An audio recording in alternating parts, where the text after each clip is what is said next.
next success story. Typhoon Koinu has swept Taiwan, injuring scores of people, but as far as we know, there have been no deaths. In the southern Taiwanese county of Pingtung, pounding rain and record-breaking winds ripped signs off of buildings and unrooted trees. Koinu, which means puppy in Japanese, is expected to weaken as it moves west towards Guangdong and Fujian provinces in southern China. The typhoon brought the fastest wind ever recorded in Taiwan, with a speed of 212 miles per hour measured on Taiwan's outlying Orchid Island. Cities across the island cancelled work and classes, and most domestic flights and dozens of international flights were also cancelled. I'm Karen Chamas. France has been having a real big problem with bed bugs in recent weeks. The government has been forced to step in to calm anxious nation that will host the Olympic Games in almost 9 months. News and analysis, townhall.com. A Georgia Senate committee planning its own investigation of conditions at the Fulton County Jail following 6 deaths there. Fulton County's main jail, just west of downtown Atlanta, has been plagued by overcrowding, unsanitary conditions, and violence. And the county sheriff says the jail's walls are crumbling. 6 people have died in Fulton County custody since the end of July. John Albers, the chair of the Senate Public Safety Committee, says he'll appoint a subcommittee with hearings to begin in November. But it's not clear what remedies lawmakers could come up with at the state level. I'm Donna Warder. Baltimore police are asking for the public's help identifying a group of people seen in the area of a shooting at Morgan State University that injured 5 people during homecoming events. Police released surveillance video. It shows several people walking in a grassy area. They are seeking the identities of persons of interest in Tuesday night's shooting. More on these stories, townhall.com.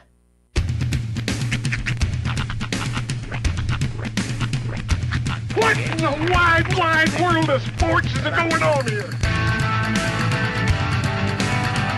I promise you, whatever scum did this, not one man in this force will rest for 1 minute until he's behind bars. Now let's grab a bite to eat. Yeah, come on. I feel the hot wind on my shoulder and the touch of a world that is older. I hit the switch and check the number. I leave it on and then I slumber.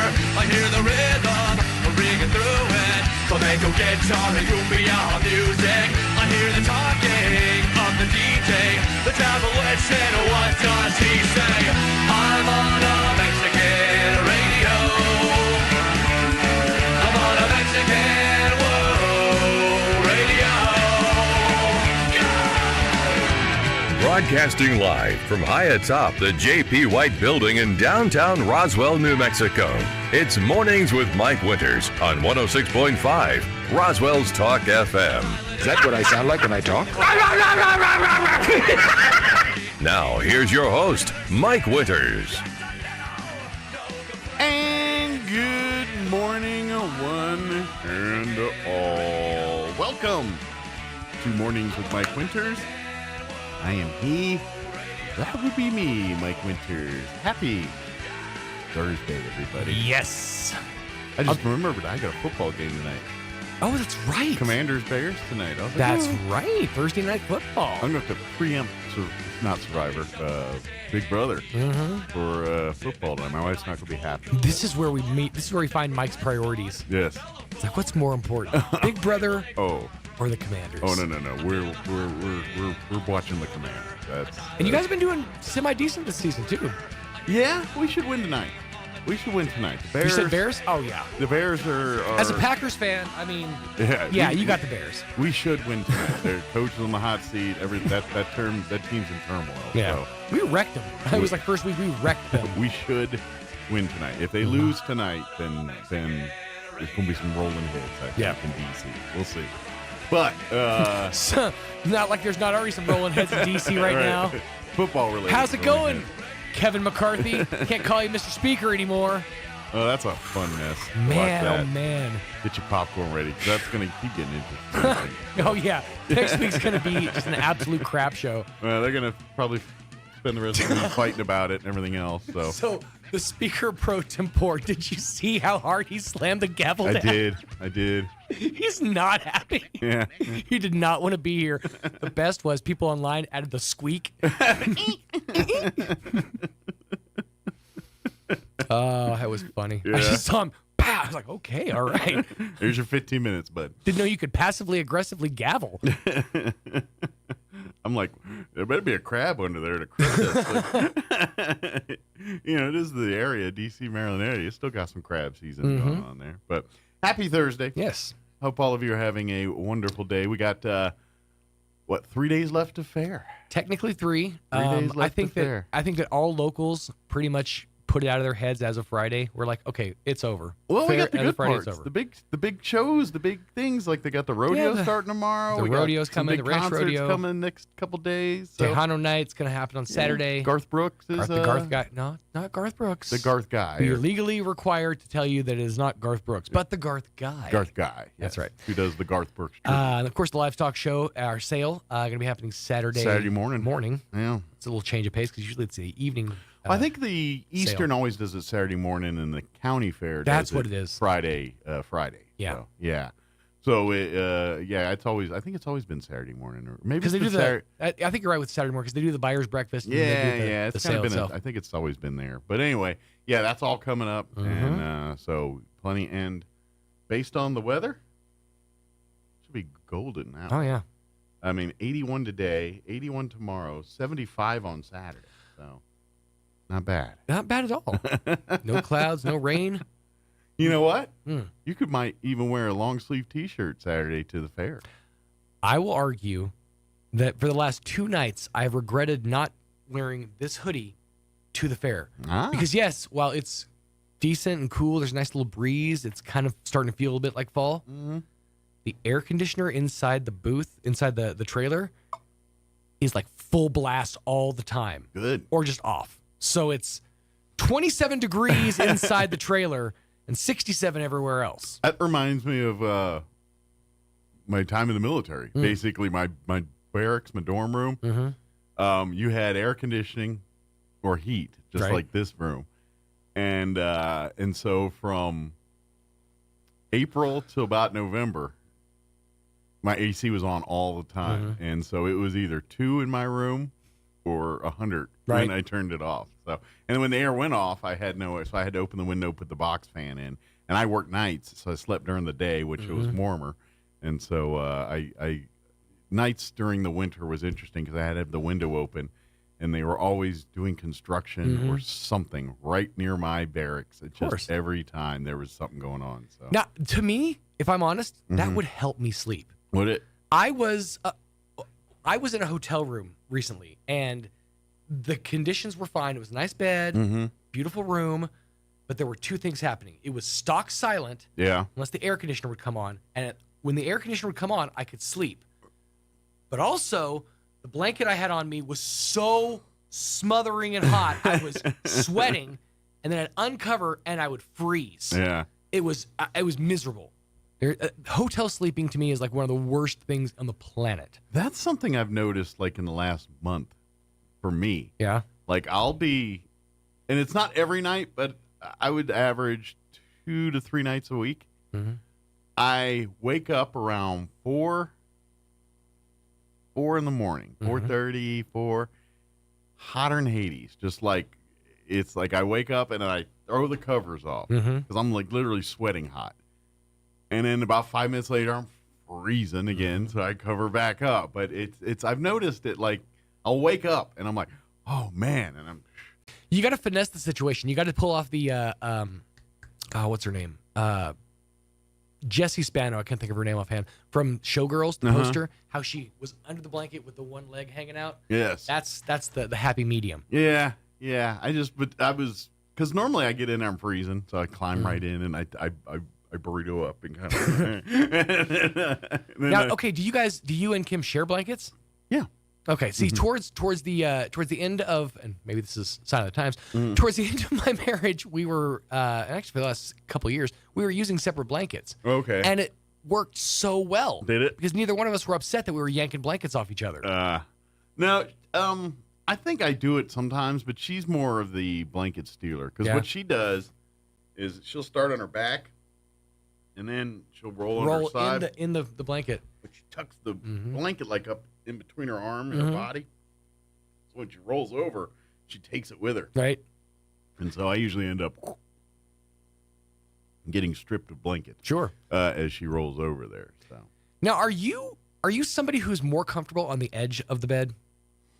I have a California king. Like, Yeah. It's a big bed, but I'm always right here on the edge of it. It's just I'm more comfortable on the side. Well, I do sleep on a side because we have a normal king size bed, whatever that is, just king size. Right. And the only difference is a little longer with a California. little longer. Yeah. We don't have that problem. We're I know. 4'11". I had a 5'8" king before. collectively. I had a king before, and my feet used to hang off of it. So I was like, "Can we please do California this time?" No, I'm 4'8" and 5'8", or 4'11" and 5'8" collectively. So we don't have those issues. Right.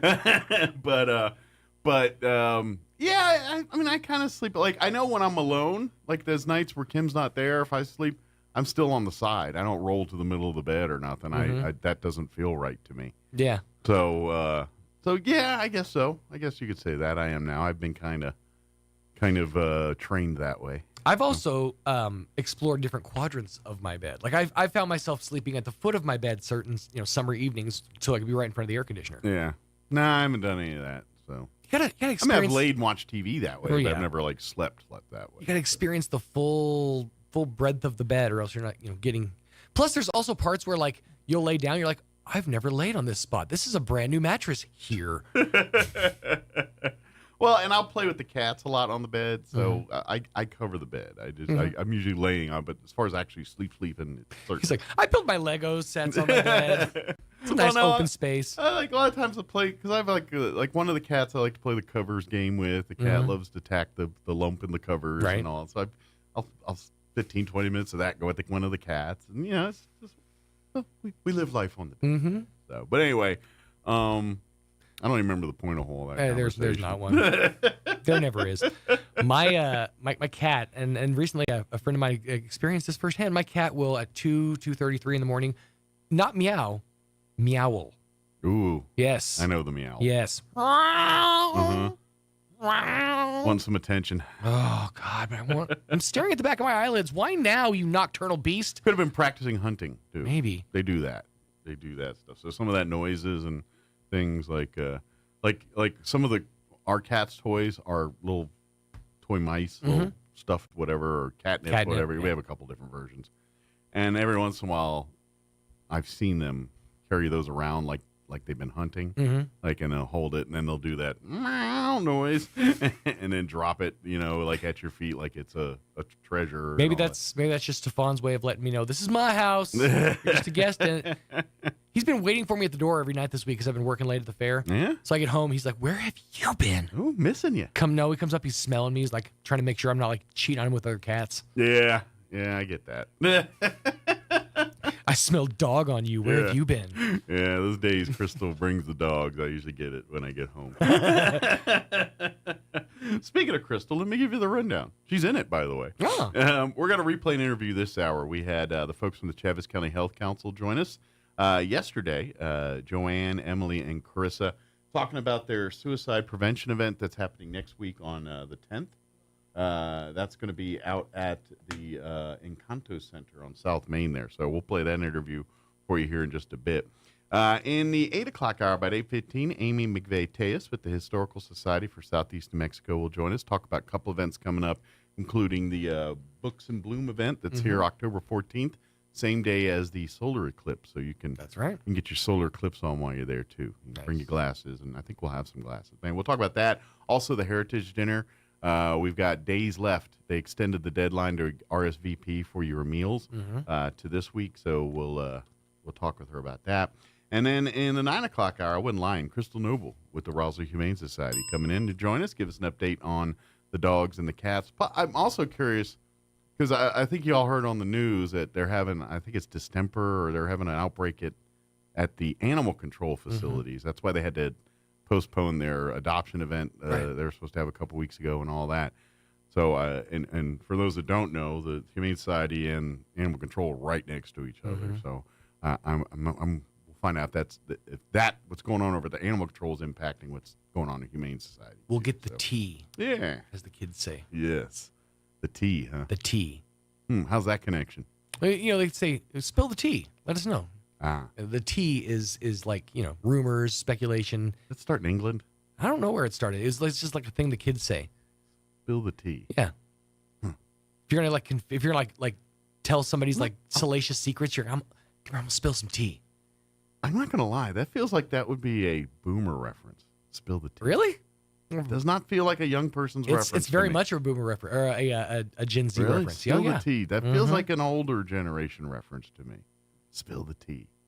I'm just telling you what the kids say. If I am nothing if not a conduit to keeping you hip. Oh, well, thank you. That's what I do. It. On fleek, if you will. Which is one of those they don't use anymore. Next thing you know, these kids are going to start talking about their knickerbockers. That was the cat's pajamas. Well, everything is cyclical. I mean, my friend, actually my kid's mom's sister posted a picture of her kids yesterday wearing leg warmers. She's like, "Are leg warmers a thing again?" Yeah. And starts going to the trunk. I get mine out. That's right. Okay, so Spill the Tea origin its origins are within the African American drag and LGBTQ plus circles. Really? It originated as Spill the Tea, with T standing for truth. Oh, there you go. Yeah, I was thinking. It also comes from the idea of having old Southern tea parties in the South and gossip behind people's backs. See, that's where I was feeling like it was more like so, and that's what. But I was thinking British, not Southern, because I'm figuring it'd be over mint juleps or something like Southern. But anyway, okay. I've never had a mint julep. It sounds refreshing. Every time I see like crushed mint, I'm like, that sounds delightful. They pair well with Thin Mint Girl Scout cookies. I'd imagine. All right, it is 7:19. Let's get you up to date on the beautiful, yes, I said it, beautiful weather forecast. I'm meteorologist Steve Hamilton with your Pecos Valley weather. High pressure over the Four Corners will be extending into our area, so things look pretty good through the upcoming weekend, and our temperatures will stay fairly comfortable. We're expecting low 80s for the afternoon high today, wind at about 10 to 15 miles an hour, and we get sunshine. Overnight will be clear, mid to upper 50s, and then right around the 80-degree mark for the high on Friday and sunny, mid-70s and sunny Saturday, 80s Sunday. I'm meteorologist Steve Hamilton, and that's your latest forecast. Thank you, Steve. Currently 57 degrees here in Roswell. Humidity is at 83%. Winds currently out of the north at 6 miles per hour. Sunny today and a high of 81. Winds will be out of the north, 5 to 10 miles per hour. Beautiful day for going out to the fair. Mostly clear tonight with an overnight low of 55 degrees. East winds 5 to 10 miles per hour. For you Friday, sunny. Once again, highs of 81 tomorrow. Winds will be out of the south, 5 to 10 miles per hour. Partly cloudy tomorrow night. Looking at an overnight low of 50. Winds will be out of the southeast, 5 to 10 miles per hour. That's a little chilly. 50. That's close to being in the 40s. It's starting to get cooler. For you Saturday, sunny. 75 for a high. Winds out of the south, 5 to 15 miles per hour. Saturday night, mostly clear, 52 for an overnight low. Warms back up into the mid-80s for Sunday. Sunny, high of 84. And for Monday, Columbus Day, 87 for a high there. And it looks like we're going to be floating in the upper 80s, pushing 90 about midweek of next week. So a little cooler on Saturday, and then starts progressively warming back up here for a little bit for the week next week. All right, it is 7:21. We're going to take a 3.5-minute break. Then we're going to play our interview we had with the Chaves County Health Council. Don't go away. You're listening to Mornings with Mike Winters. Oasis Computers has been Roswell's trusted source for home and small business computers for over 30 years, and they continue to be your best resource for computer repairs, operating system upgrades, web root managed, antivirus, special orders, and more. Oasis Computers is now open from 8 to 1, Monday through Friday to better serve you. Service calls by appointments and after-hour appointments are available too. Stop by Oasis Computers at 1703 North Garden or call or text 575-625-9141 for even faster service.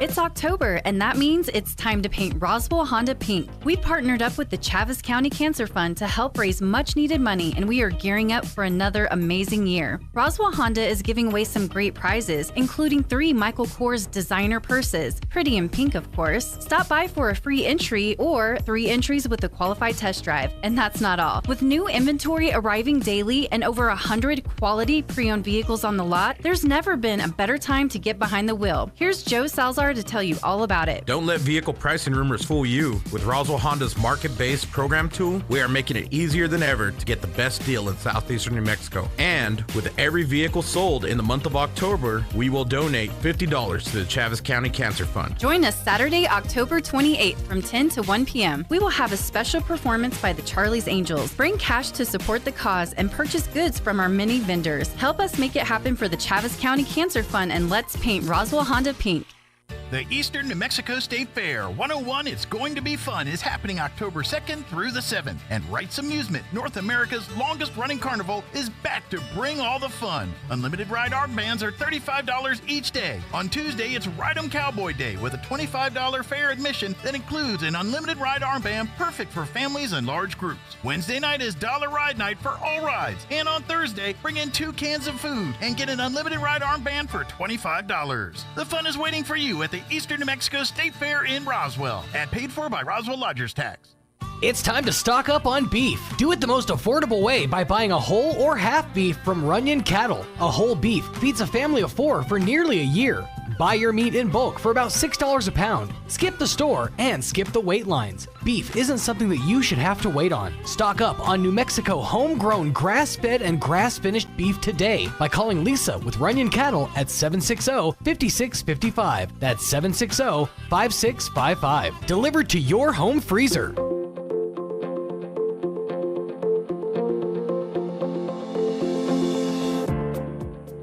Today we're going to give you the 5th key to a great marriage, taken from Drs. Les and Leslie Perot.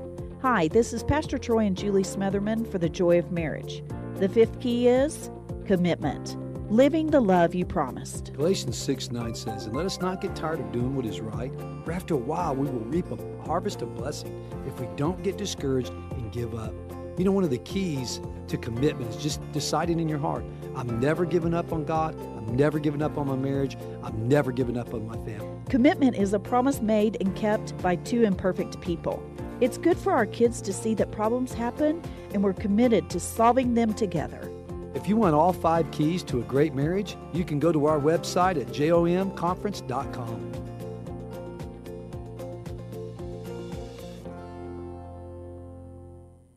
Here's a Mornings with Mike Winters fun fact. Astronauts are not allowed to eat beans before they go into space because passing wind in a spacesuit damages them. The suits for the astronauts. Here's Mike Winters. And good morning. It is 8:24, and joining us in studio this morning from the Chaves County Health Council, of course, we have Emily and Carissa back with us, and Joanne as well. Good morning, ladies. Good morning. How are you doing? In unison and everything. Look at that. Perfect. So, how are you guys this morning? Excellent. Doing good. Doing good. Have you all been out to the fair yet, or are you gonna try to make your way down there later this week? You all got like kids or family to bring down and do all the fair stuff? I have kids. So We'll go this week sometime. So, like, what's the go-to for your kids? Like, is there a certain ride or food that they got to have when they go to the fair? No, they like pretty much riding on all the rides. It's not so much, it's like they don't have a favorite ride, they just want to ride the rides. They're like, no. The whole point is to ride all the rides as many times as possible. Doesn't matter which one's a favorite. We hit them all. Oh, yeah. Yeah.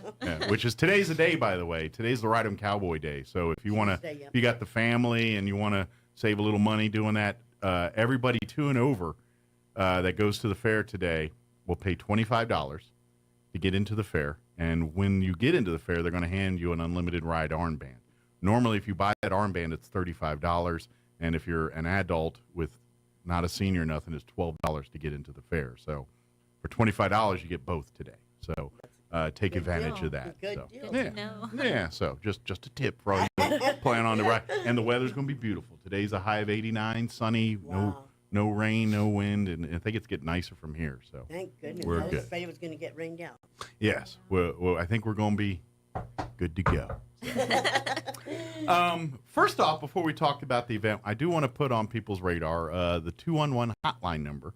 That is something that the Chaves County Health Council, that's kind of one of that's their big for the public, for outreach. If you have medical non-emergency related questions or just really family questions. If you're trying to find a doctor for your kids, you're trying to find financial support or government assistance for a various thing or something like that, the 211 hotline is the number for you to call. And it's not like 911. It's not 24/7. So please call at 2 in the morning. But if it's during reasonable hours, you can call the 211 and somebody will answer the phone, and then you can ask your question like, hey, I'm new to town and I'm looking for doctors or how do I get with the schools and this or I've got a grandmother who's sick and really doesn't have a provider. What do I need to do? Any of those kinds of things, that's what 211's for. So please keep that number mentally handy, or if you need to, speed dial it in your phone or what. I know it's only 3 numbers, but it's also good general information. Like the event we're about to talk about, if you have questions about it, there's a full 7-digit number to call if you have questions. But why type 7 or actually 4 more numbers with the area code? We can only type 2 and get the same, or type 3 and get the same information here. So it is that is something available to residents here of Chavez County. Please utilize it if you have questions, anything medical related or just needing assistance with maybe it's financial stuff, because I know you guys work with a lot of people to when the government or when the state or some other private entity has an opportunity for folks to get smartphones or tablets, so they can do their doctor's appointments or handle their business. You guys put touching people with programs that work with that kind of stuff. So if you need that kind of information, 211 can also help you there too. Yeah. So that's kind of your be-all, catch-all if you've got any questions or anything like that. So I wanted to put that out there first. Thank you. Before we do that. In case also you're just wondering who the Chavez County Health Council is, the other big thing you're probably going to know them for is the big back-to-school health expo they do every year in August, right about a week or so before, or days before the kids, depending on the school year. How they move the calendars around. Right before school there at the convention center, where you get all the, many of our healthcare providers with stuff on hand, giving away the backpacks and all the stuff, the bicycles, all the stuff they do. That's the Chavez County Health Council. One of the other things they do that's a little lesser known to the public is they work with our healthcare providers, our doctors, our nurses, our people in that industry, and help them, put them in touch. Like if there's trainings, from time to time, you'll get experts and people that are very, particular medical stuff or the red tape that is to get to the medical stuff. A lot of times you bring in experts to work with our healthcare providers to get them up to speed on some of the things that are coming out in their world too. So I know that's the less sexy or less public thing, but that's very much important part and a integral part of the Health Council. And another program that we have is the Together with Veterans program that we have just started. We're in phase 1. Okay. And sounds important when you say phases, like phase 1. And we are inviting any veteran that would like to learn more about it and may perhaps be part of our steering committee. Okay. Call 211 or 910 Good deal. 465 and get some information. And that way, you can, for folks that maybe are veterans and they have questions about veteran services and veteran, because that's a little bit different for civilians. Once you veteran status, you do get entitled to things that, and so if you're not taking full advantage of it, please reach out to 211 or reach out and let the Health Council. And by the way, if that's not a resource, you don't feel American Legion, VFW, all of our veteran organizations are very good about that too. Absolutely, and we're fixing to do a community readiness assessment to see what the community knows about veteran services, what's offered to our veterans, and from there, that's where our program's going to go into phase 2 eventually to see what we can do. And we're lucky; we do have a pretty good vet rep here in our area. She does a very good job of getting. She's in 100 places at once. She's very busy, but she's always looking out for our veterans and doing her thing. So we're very blessed to have her. Even though we need 3 more of her, we're blessed to have her. Now, that being said, we want to put an event on your radar. October 10th, which is about a week away here, about 7 days actually. It's today's the 3rd, so a week away here. The Health Council has put together a suicide event, Talk to Save Lives, a awareness and prevention event. And this is kind of one of these things where it's like, we got to take the stigma out of, like, suicide. The stigma is way different than it was 30 years ago. I know that you guys are younger, so you probably don't experience some of this. But when we were kids or younger, the mindset was, when someone committed suicide, it was like, how selfish of them. How, you know what I mean? We almost blamed them we were mad at them. That's understandable, but that was the mindset. We didn't understand all the mental health that's going on there, and their life seemed, you hear that statement. They seemed pretty happy to me, So it was kind of swept under the rug, and like domestic violence, kind of in the dark corners of which we don't speak. And thank God we've wisened up there, and we are now realizing, look, this is a disease, or this is an illness. This is something. There's something not right here that's causing this to happen, and we need to help them navigate through it. So events like this bring it out of the dark corners and the shadows and things like this.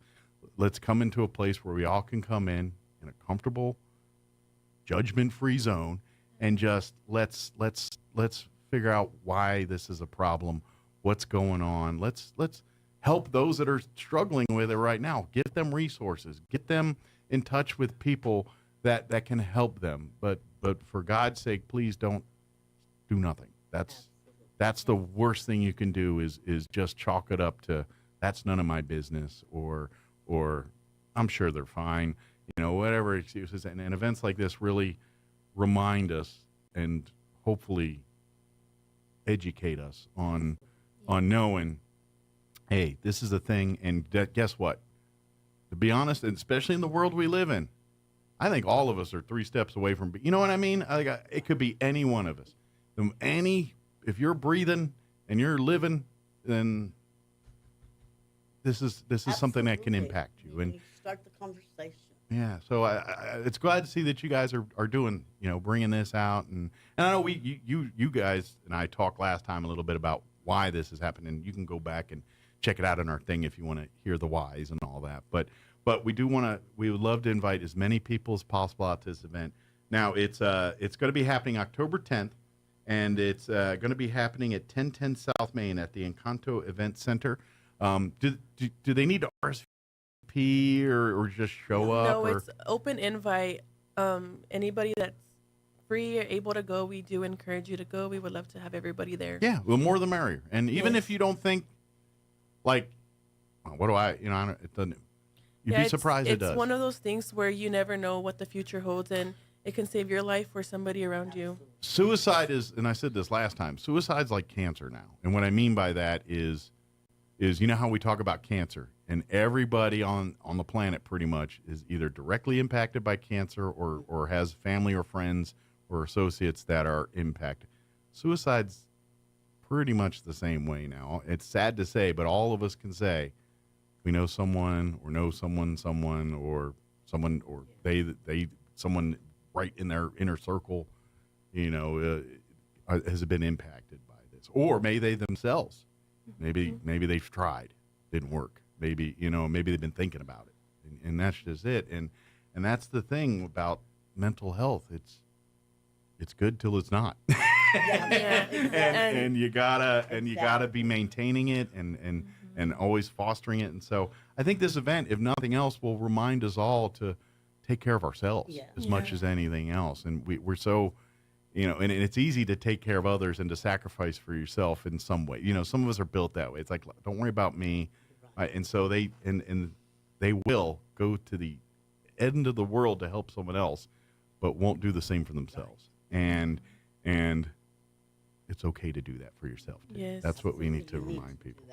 Well, even here in Chavez County, we have made a lot of progress, but there is a big stigma still, and there's a lot of beliefs that mental health doesn't exist and suicide it doesn't happen here, but it does happen here. And even if you don't believe in it, I think it's still good to go to see it from a different point of view, and maybe you can understand it better.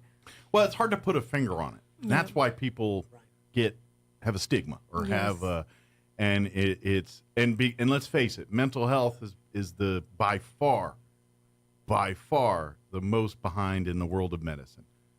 Oh, We are 100 years ahead of the schedule in other areas of medicine compared to mental health. And that's because of the way mental health has been treated.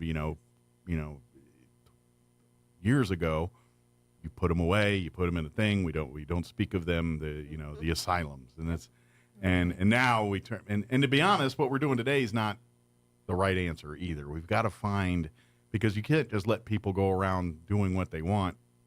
Yeah, you know what I mean. Yeah. They need some support. They need guidance. They need help. They need treatment. They don't need to be just turned loose and say good luck to you either. They need help. And so we got to find that balance. And suicide prevention is one of those things, because if we just took a modicum of interest, even half the interest we take now, just to up it a little bit, I guarantee we could save so many lives. Absolutely. You know what I mean? If we just put half the effort, that we put into some of these other things, we could save so many lives and so many. And to be honest, it just takes that moment of a little bit of compassion. Put and we as humans all have to figure out a way to put our own hang-ups aside sometimes for the things. And so you can't, if you're doing with your own, because that's, and this is, I'm getting way philosophical, but, as humans, I think we tend to put ourselves in every situation. You know what I mean? And so, like, when someone's having a problem, if you can't relate to it, then you don't, you try to put yourself there, and it's like, well, I could never do that. Then you know what I mean? Yeah. And so we tend to we always try to compare it to us. Right. And I get it, because that's our reference. We know us, so that's what we compare it to.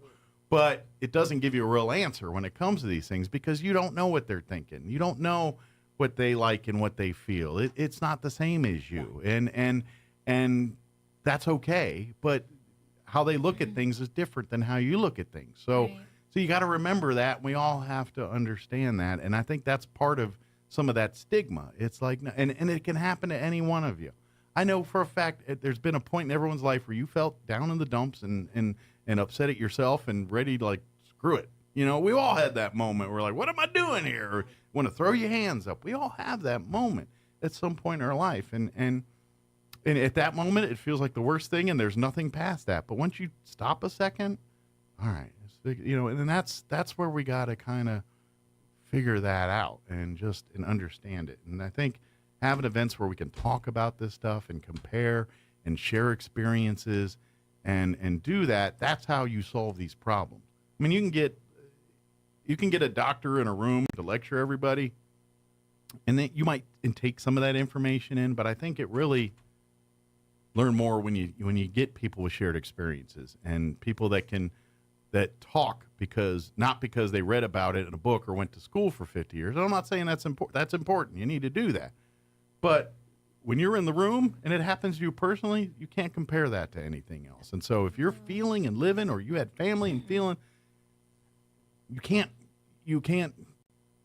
it's hard to transfer that to somebody else without, you know, them seeing it and experiencing it too sometimes. And so I think events like this, where you get to sit and talk, have way more headway than just being lectured to sometimes. So please, that being said, talk a little bit about some of the things that like how the event's going to go and some of the things that you're going to be doing at the event on the 10th. So in the beginning, we're going to have surveys to like get kind of the community's point of view of behavioral health here in Chavez County. That's like what they're using, what their access to, what they need, what they're looking for, that kind of stuff. Kind of. Okay. Something like that. And it gives them a chance to say like what we can do like as community health workers to go into Chavez County and help more, or even like around New Mexico. And then if they do want resources, they have an option to put their information, and we can reach back out to them and connect. So basically, with them. get in the mix for some of these services and things like and that. And the first 40 will receive a $5 gift card and register for a $100 drawing. Nice. So some extra swag just as an incentive to come. Yes. Come for the benefits. Stay for the swag. Absolutely. Absolutely. Well, and that's really because I can tell you right now, the folks that are going to come, when they start getting the help and seeing, that's going to be such a weight lifted, you know, because I know, you know, we burden ourselves and worry. And when you are able to make headway with something like that, it feels so good to solve that problem. So So even if you don't win the swag bag, you're going to come out feeling kind of up because you're like, hey, I got something 211 will be right checked there. off the list here. 211 will be right there with resources. Yes. There you go. And so if you have other questions, too, that aren't necessarily related to suicide prevention but are in the field, we got 211 Live. Maybe you should call it. Do music, 211 Live, and get a whole thing of it. Just kidding. But so that's part of it. What's next? It's also part of the event. Afterwards, there'll be guest speakers. We have Jennifer Smith, our vice chair. She's been on the show many times. You're with us? Yeah. And she'll do her presentation, and then Mike Harrington as well. He's going to talk from a first responder's point of view. Yeah, because they see way more than we do, and they see the darkest, dirtiest parts and things like that. So. Yes, and they also have people like going to them, like because I mean, obviously they have to deal with the bad in Chavez County, so sometimes these people react on a part of mental health of something they're going through, so they see it completely different than we do as community members. Well, and for folks that don't realize it, our officers, particularly the real good ones, they're not just police officers. They're referees, they're guidance counselors, they're therapists. They are that sounding board for many folks. Like when they deal with like homeless or someone in there and they're dealing with issues of mental health, guess who's the one that's talking to them, trying to help them in some way? The bare minimum, at least give them water and something to drink and that kind of stuff. These officers are there, and I've been on ride along with them, and I've seen firsthand when they go into these alleys, into the parts of this city that exist that most of us don't think or know about. And you know what I mean? You get down these alleys, and you're like, this is still Roswell. And people don't go down them because they're not savory places. And they're in there helping people. And you see people just laying up against a fence or something. They're talking to them and taking care of, making sure they're physically okay, but then B, mentally they're okay. And making sure that they're in a good place. And because let's face it, is America. If you want to sit in an alley on a fence at your right, you can do that. But, most of us don't want to. Yeah, so they check in on them and things like that. Well, also, I mean, police officers are human as well, and they go through things. So it's nice for people to see that it doesn't matter who you are. It happens to everybody. You see the badge and you see authority, and then you talk, and then talk like your cousin, and then you're happy. So you're like, all right, cool. You're not such the big bad wolf. You just sound like my cousin. That's what we want to do that. So again, it's going to be October 10th, 1 week from today, I think, right? Yes. Yeah, 1 week from today. Again, it's going to be at the Encanto Event Center, which is 1010 South Main. If you have questions, want more information, the Chavez County Health Council has the Facebook page. You can shoot a message through there. And, of course, the one we've been telling you for the last 20 minutes, 211. Call that, and they can get you information about this, too. As far as coming, do you recommend, like, people bring things with them? Or is there anything you recommend that they like come prepared to do? No, just prepared to learn. Okay. We are having an honorary slideshow to agree. Honor our folks fighting and things like that, and those that have lost the battle. Yeah, so if anybody has any pictures they want to submit of a loved one that they've lost, we'll all grieve together and celebrate their lives, celebrate how awesome these people were. Absolutely. Even though we only had them for a limited time, the time that we had them, we celebrated. Yes. Absolutely. That's what you do. I know it's hard. Yes. It's very hard to do that, but that's how you got to do it. You got to remember the good. Because if you get focused in the bad, then, well, you're going to see the other problems that will spiral from that. It's just, that's how humans are. That's how our brains are crazy little things. They do things that we don't understand sometimes. Right. They just are. They're like that. So, but please come if you're, especially if you yourself are feeling, not happy, or you've got family that you just don't. Because I'm sure all of us have some family members like they just don't seem right lately and all this. Right. Please, the worst thing you can do is just chalk it up to they'll be fine. Please talk with them. Come to this event. Find resources. Find ways to maybe make some headway in these things and you'll get find some support. Tips on how to begin the conversation if you feel like someone's not quite right. It's a hard conversation. Right. Well, it very much is because you're there from a place of good. But they're going to be defensive. 9 times out of 10, a person that you're accusing of, or not accusing, but just trying to confront about. It's a touchy subject. And it's no different than like interventions for drug dealers, but people addicted to drugs and things. They're going to be defensive, and especially if they're depending on where they're at. Like if they've kind of made up the mind that they're going to do this, and they're kind of, and weirdly enough, they're probably going to be at peace sometimes. That once the decision's made, I'm not saying this is every time. I'm just saying this is a common thing. And once that they've kind of set it in their head that this is what I'm going to do, they get a weird sense of peace calming to it, because they're like, at least I know now. There's an outcome here, and I think that's where and so you gotta read the tea leaves, and it's not hard because no one comes with an instruction manual, and so and then you don't want to be invasive either, because you don't want to go gangbusters in there, and it turns out that they're fine. They just that's what they're into. Well, that's what's so great about this event is we're trying to let people know that you're not alone. Yes. So well, that's just help out there. Every single one of us is. I don't care who you are. If you're a person, you're impacted by this. Yeah. One way, shape, or form. Even if you don't know anyone, you've had a bad day. You've dealt with the symptoms.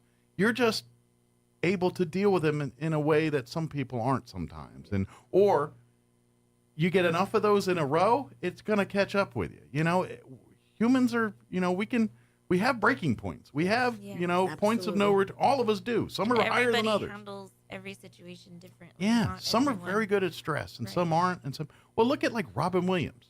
Look at Robin Williams. You look at Robin Williams, and everybody that saw him in his day and time were like, he was always happy, and he killed himself because of the demons and the mental health and the things that were going on there.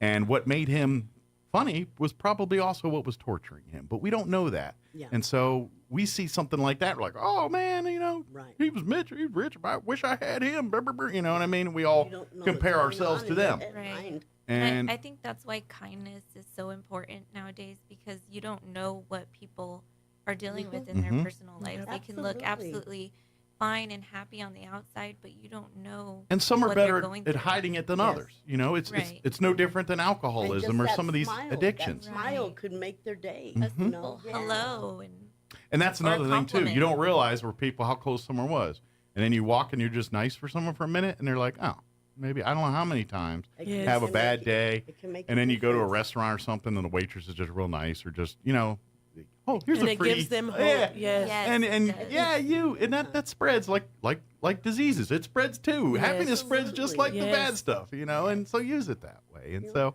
but that's what this event's about. It's let's share. Let's, we may not have all the answers right away. Like we're not going to solve everybody's problem. We can't. That's physically impossible. But you know what? We want to at least say we're aware. We're in the room. We're here. Talk to us. Come, whatever you do. Let's stay in the loop together. Let's stay in touch. Let's keep together. Everybody goes through things, but not everybody has people to rely back on. So this event will also show you that there's community members that will be there for you. Yeah. Use this as a social thing. Like you want to make some friends and maybe make your next little Friday night hangout group or something. You might, weirdly enough, you might meet him at a suicide prevention event. Why not? I think that would be great. There's strength in numbers. When you find common ground, that's where the love and the beauty happens, man. That's where it all goes. And you always find the best people unexpected, so you never know. Some of my favorite stories I see, like when you see all the TikTok videos and of course, there's plenty of falling and fightings and all that, but one of the good ones that always makes me happy every single time, it gets me every time. I mean, the reunite with dogs and stuff, that gets you every time. But the other one that gets me every time is like when there is two people from completely two different backgrounds. Usually it's an older gentleman and a younger minority child. And I love how every time that they come from two complete different worlds and they find common ground and end up being the best of friends. I love hearing those stories every time where two people from two complete different walks of life, two different generations come together, and next thing you know, they're like each other's best friends / mentors. I don't know how many times like you'll hear like an old grandparent falls in, meets some high school basketball kid or something. It turns out that serves as like a mentor / friend. And now 30 years later, that person's, depending how old they were still in their lives and doing all that kind of stuff. Those are my favorite ones. And because that is the best of humanity right there. That's life in a nutshell. That's what we want. That when we talk about what's a happy life, that's it in a TikTok video right there. Absolutely. To me. That's it. It's those connections. It's that, learning and realizing that Doesn't matter who we are, where we come from. We have a lot in common. Absolutely. We all want the same things, really. I mean, not specifically, but generally. We want to be happy. We want the best for our loved ones and ourselves. We want success for ourselves and our family. We all want that. So let's all agree that we want that. And then once we go there, we can figure out the rest. Yeah. We can avoid it where we're not dealing with such mental health and issues. Be kind and uplift the other one. You know, it's very simple. It's you got to do the groundwork here. Hopefully what we're doing there is talking about this so we don't get to this point where you're talking and thinking about the alternative. Yes. And that's what we want. And it's just trying to navigate life together.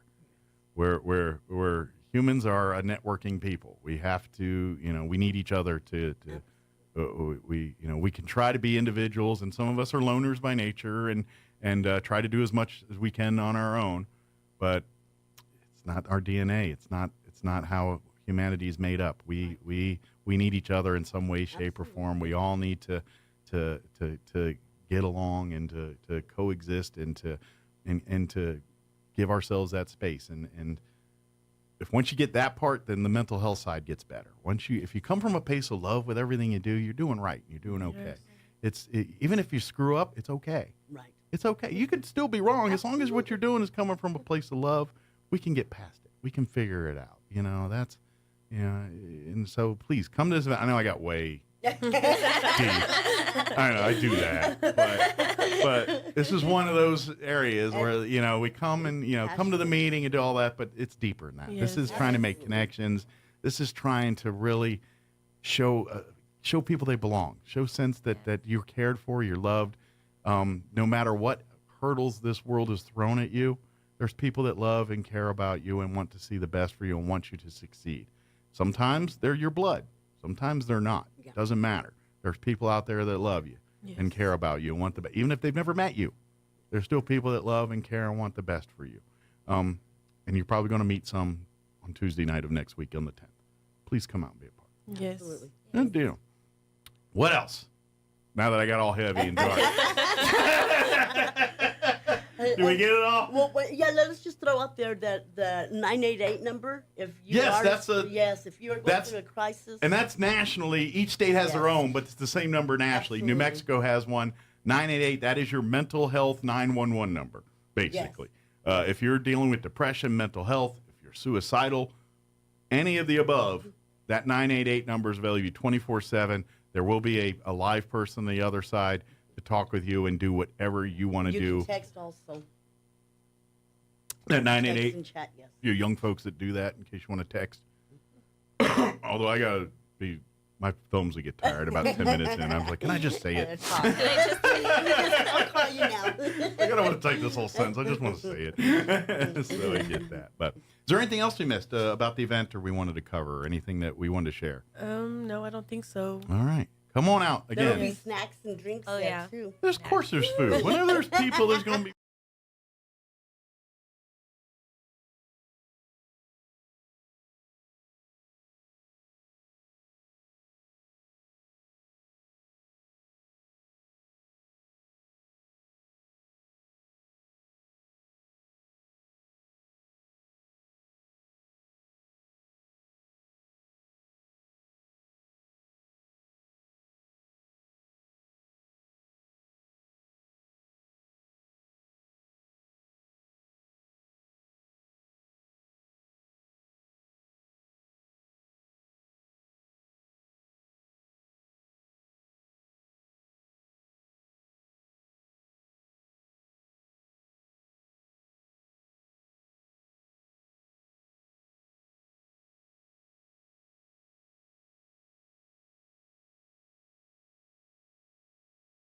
Join us at the Country Club Road Church of Christ for worship at 10 a.m. on Sunday, located on the corner of Country Club and Washington in Roswell.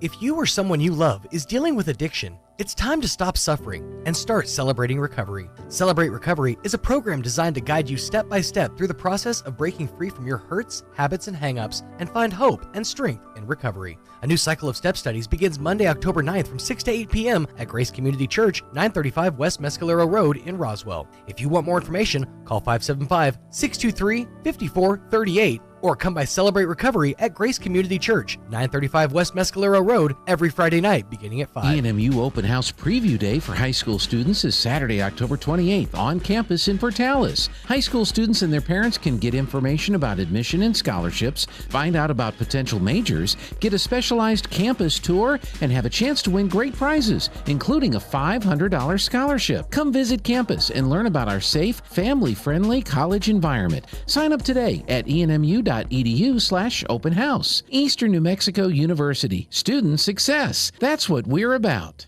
Are you ready to make a real difference in your community? Introducing the New Mexico Army National Guard. Serve your community with pride and become a part-time hero. Join our dedicated team and enjoy the adventure of a lifetime. Get full-time benefits without sacrificing your current career or education. When disaster strikes and your community needs assistance, you'll be there to lend a helping hand. So don't miss out on the opportunity to receive education, adventure, and financial stability, all while serving your country. Get started by calling 1-800-GO-GUARD.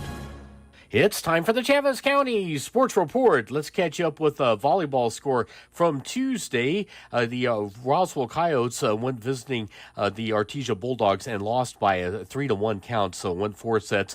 Artesia is now 9-3 on the season. Roswell is 8-7, and the Coyotes will next take on Gadsden at home Saturday at 1 o'clock. Now, today, you've got a girls' soccer match in Artesia, and the Goddard Rockets are looking to go 2-0 in district. The Rockets and Artesia both have very similar records. Artesia 8-6-1, 1-0 in district. Goddard's 8-5-1, 1-0 in district. That game starts tonight at 6 o'clock. Also tonight, Dexter Volleyball at home against Mescalero at 6. And this is a good match.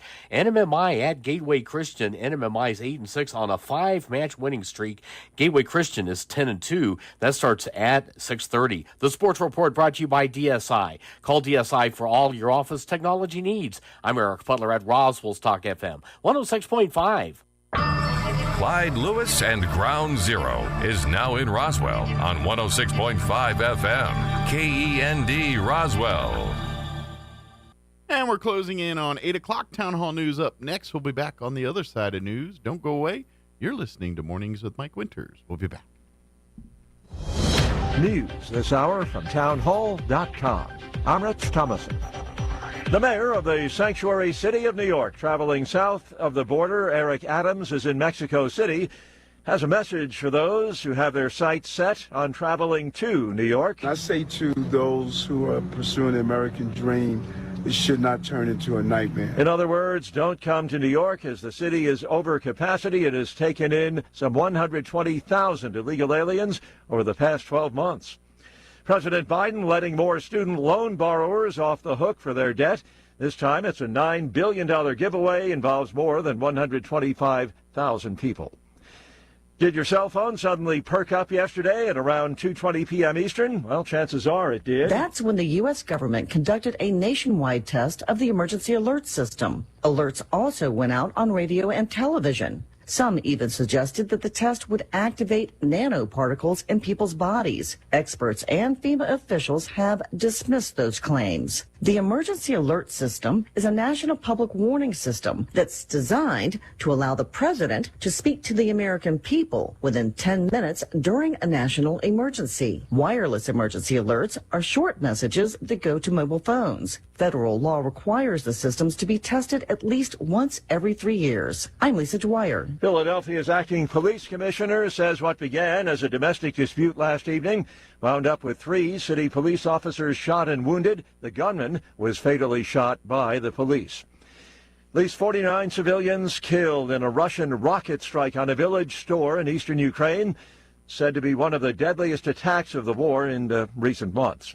On Wall Street this morning, stocks in the red. The Dow is down about 15 points, while the NASDAQ Composite Index is off 70.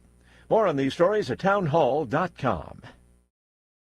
Here's an important message from the Diabetes Solution Center. Do you like pricking your fingers to test your blood sugar levels? No one does, but it's important to maintain your health. And now, by wearing a small remote device called a continuous glucose monitor, or CGM, you don't need to prick your fingers anymore. It's easy to use and helps you make more accurate diabetes treatment decisions. If you are testing your blood sugar 3 or more times daily, injecting insulin, or using an insulin pump, call the Diabetes Solution Center right now. And if you have Medicare or most major insurance coverage, you may be able to get a new CGM at little to no out-of-pocket cost. Shipping is free, and we'll even bill your insurance company for you. If you are testing your blood sugar 3 or more times daily, injecting insulin, or using an insulin pump, call the Diabetes Solution Center right now to learn how to end the painful finger sticks and get your own continuous glucose monitor, or CGM, at little to no out-of-pocket cost. European Union countries have finalized a deal on how to handle asylum seekers. The new agreement establishes a framework that would allow member states facing asylum and migration crises to adjust existing rules, for example, concerning the registration of asylum applications or border procedures. It would also mean those countries would be able to request special support measures from other member states and the EU itself. Several EU countries have been struggling with the issue of immigration, often requesting more help from the rest of the bloc. The Spanish Interior Minister, Fernando Grande Marlaska, described this accord as a huge step forward on a critical issue for the future of the EU. The BBC's Guy Hedgecoe. 2 Palestinian men killed by Israeli gunfire during an army raid in the West Bank, according to Palestinian Health Ministry officials. Israel's military says its troops carried out a raid in a refugee camp. News and analysis, townhall.com. The late Senator Dianne Feinstein being laid to rest today after a memorial service in San Francisco. Mourners streamed into San Francisco City Hall on Wednesday to pay their respects to the late senator as her body lay in state. Since her passing last week, Feinstein has been remembered as a trailblazer over her decades in public life. Speakers at today's memorial will include Vice President Kamala Harris and U.S. Senate Majority Leader Chuck Schumer. Bob Agnew, Capitol Hill. California Governor Gavin Newsom has signed a law increasing the amount of minimum sick days for workers from 3 to 5 days. Legislation, one of several major labor proposals in the legislature this year. Newsom also signed a law to limit when local governments can count election ballots by hand. County from manually counting the ballots after county officials voted to end contract with Dominion voting systems. More on these stories, townhall.com.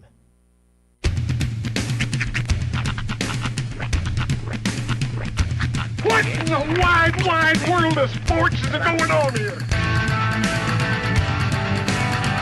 I promise you, whatever scum did this, not one man in this force will rest for 1 minute until he's behind bars. Now let's grab a bite to eat. Yeah, come on. I feel the hot wind on my shoulder and the touch of a world that is older. I hit the switch and check the number. I leave it on and then I slumber.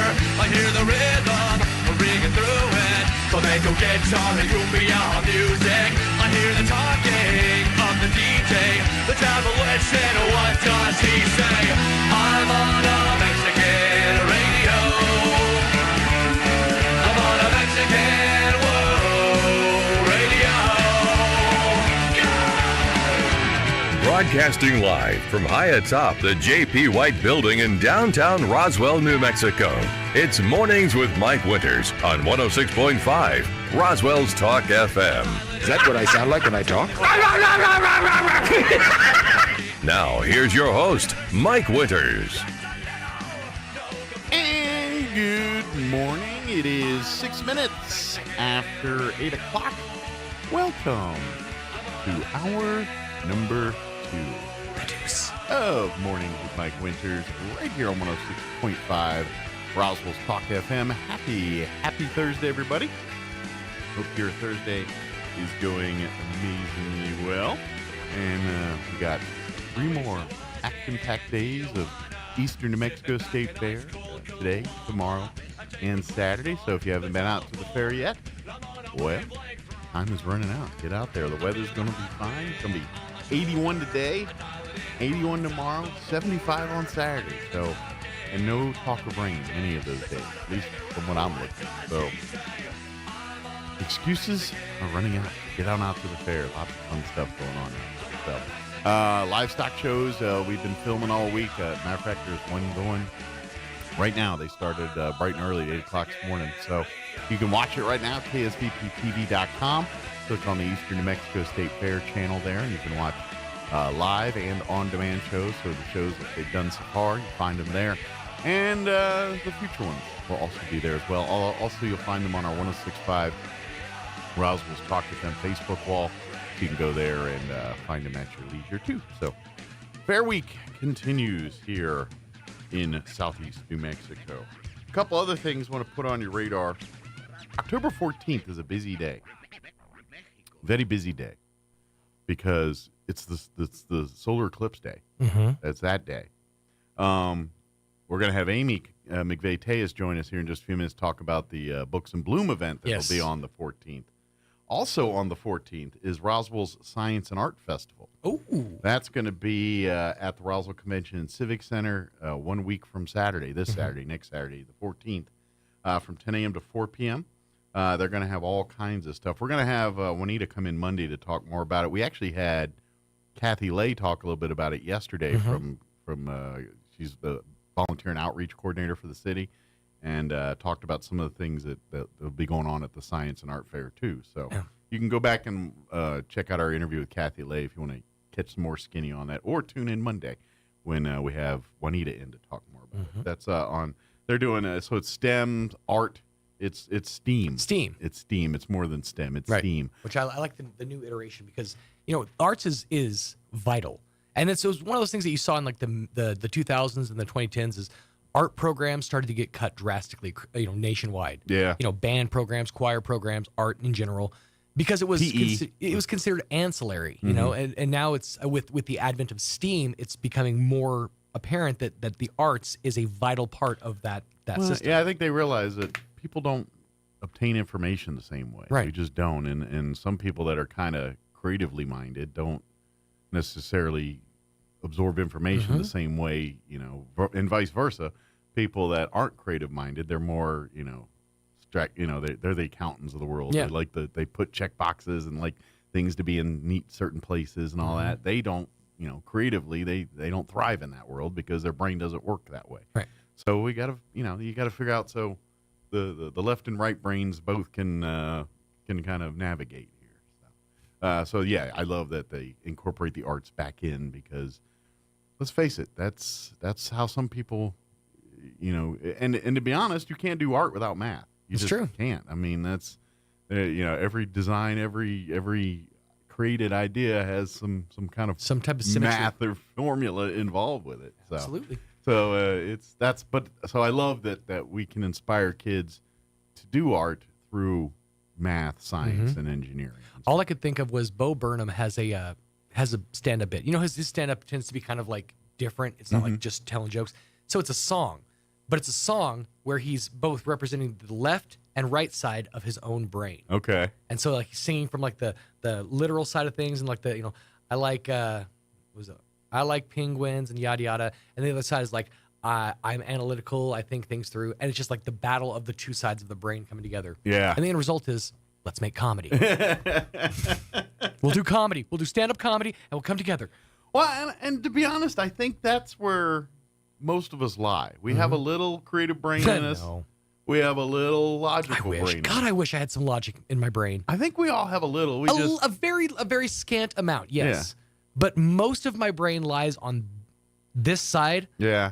So it's all like the creative flow, which is great, but I also don't know how to do math most of the time. So and I'm in that middle too, where I'm a little,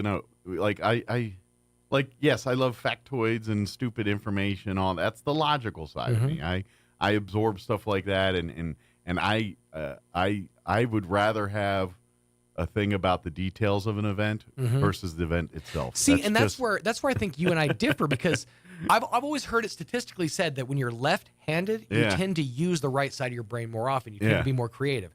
which the joke that I always used to make was left-handed people are the only ones in their right minds. Right. But you kind of balk that system a little bit. So you lean more left-brained analytical side of A things. little bit, but I have the creative side. Oh, you do have the creative side, for sure. I mean, I can't. You couldn't do what we do if you didn't. Yeah, I can't paint or build or do anything like that. But yes, concepts, thinking on my feet, those are I attribute that to my creative side a little bit. Yeah, building and stuff, that's all math and angles and geometry. Yeah, and stuff. I don't have the patience to learn that thing. Dude, same. Like I was just starts swimming in my head. It doesn't. I was physically aggravated when I got to the trailer yesterday, and Gina told me, he's like, "Oh, I went ahead and set up your side of the radio. If you could set up the Spanish side." I know why he did that. I know exactly why he did that. I walked into the trailer and it's set up. All the cords are tucked away. It's hidden. It's like beautiful presentation, like a display of what a broadcast should look like. Sure. Over here, just a mishmash of curled up cables, but we're on. All right, we're on. That's the point. He comes in here and he like manicures a broadcast station.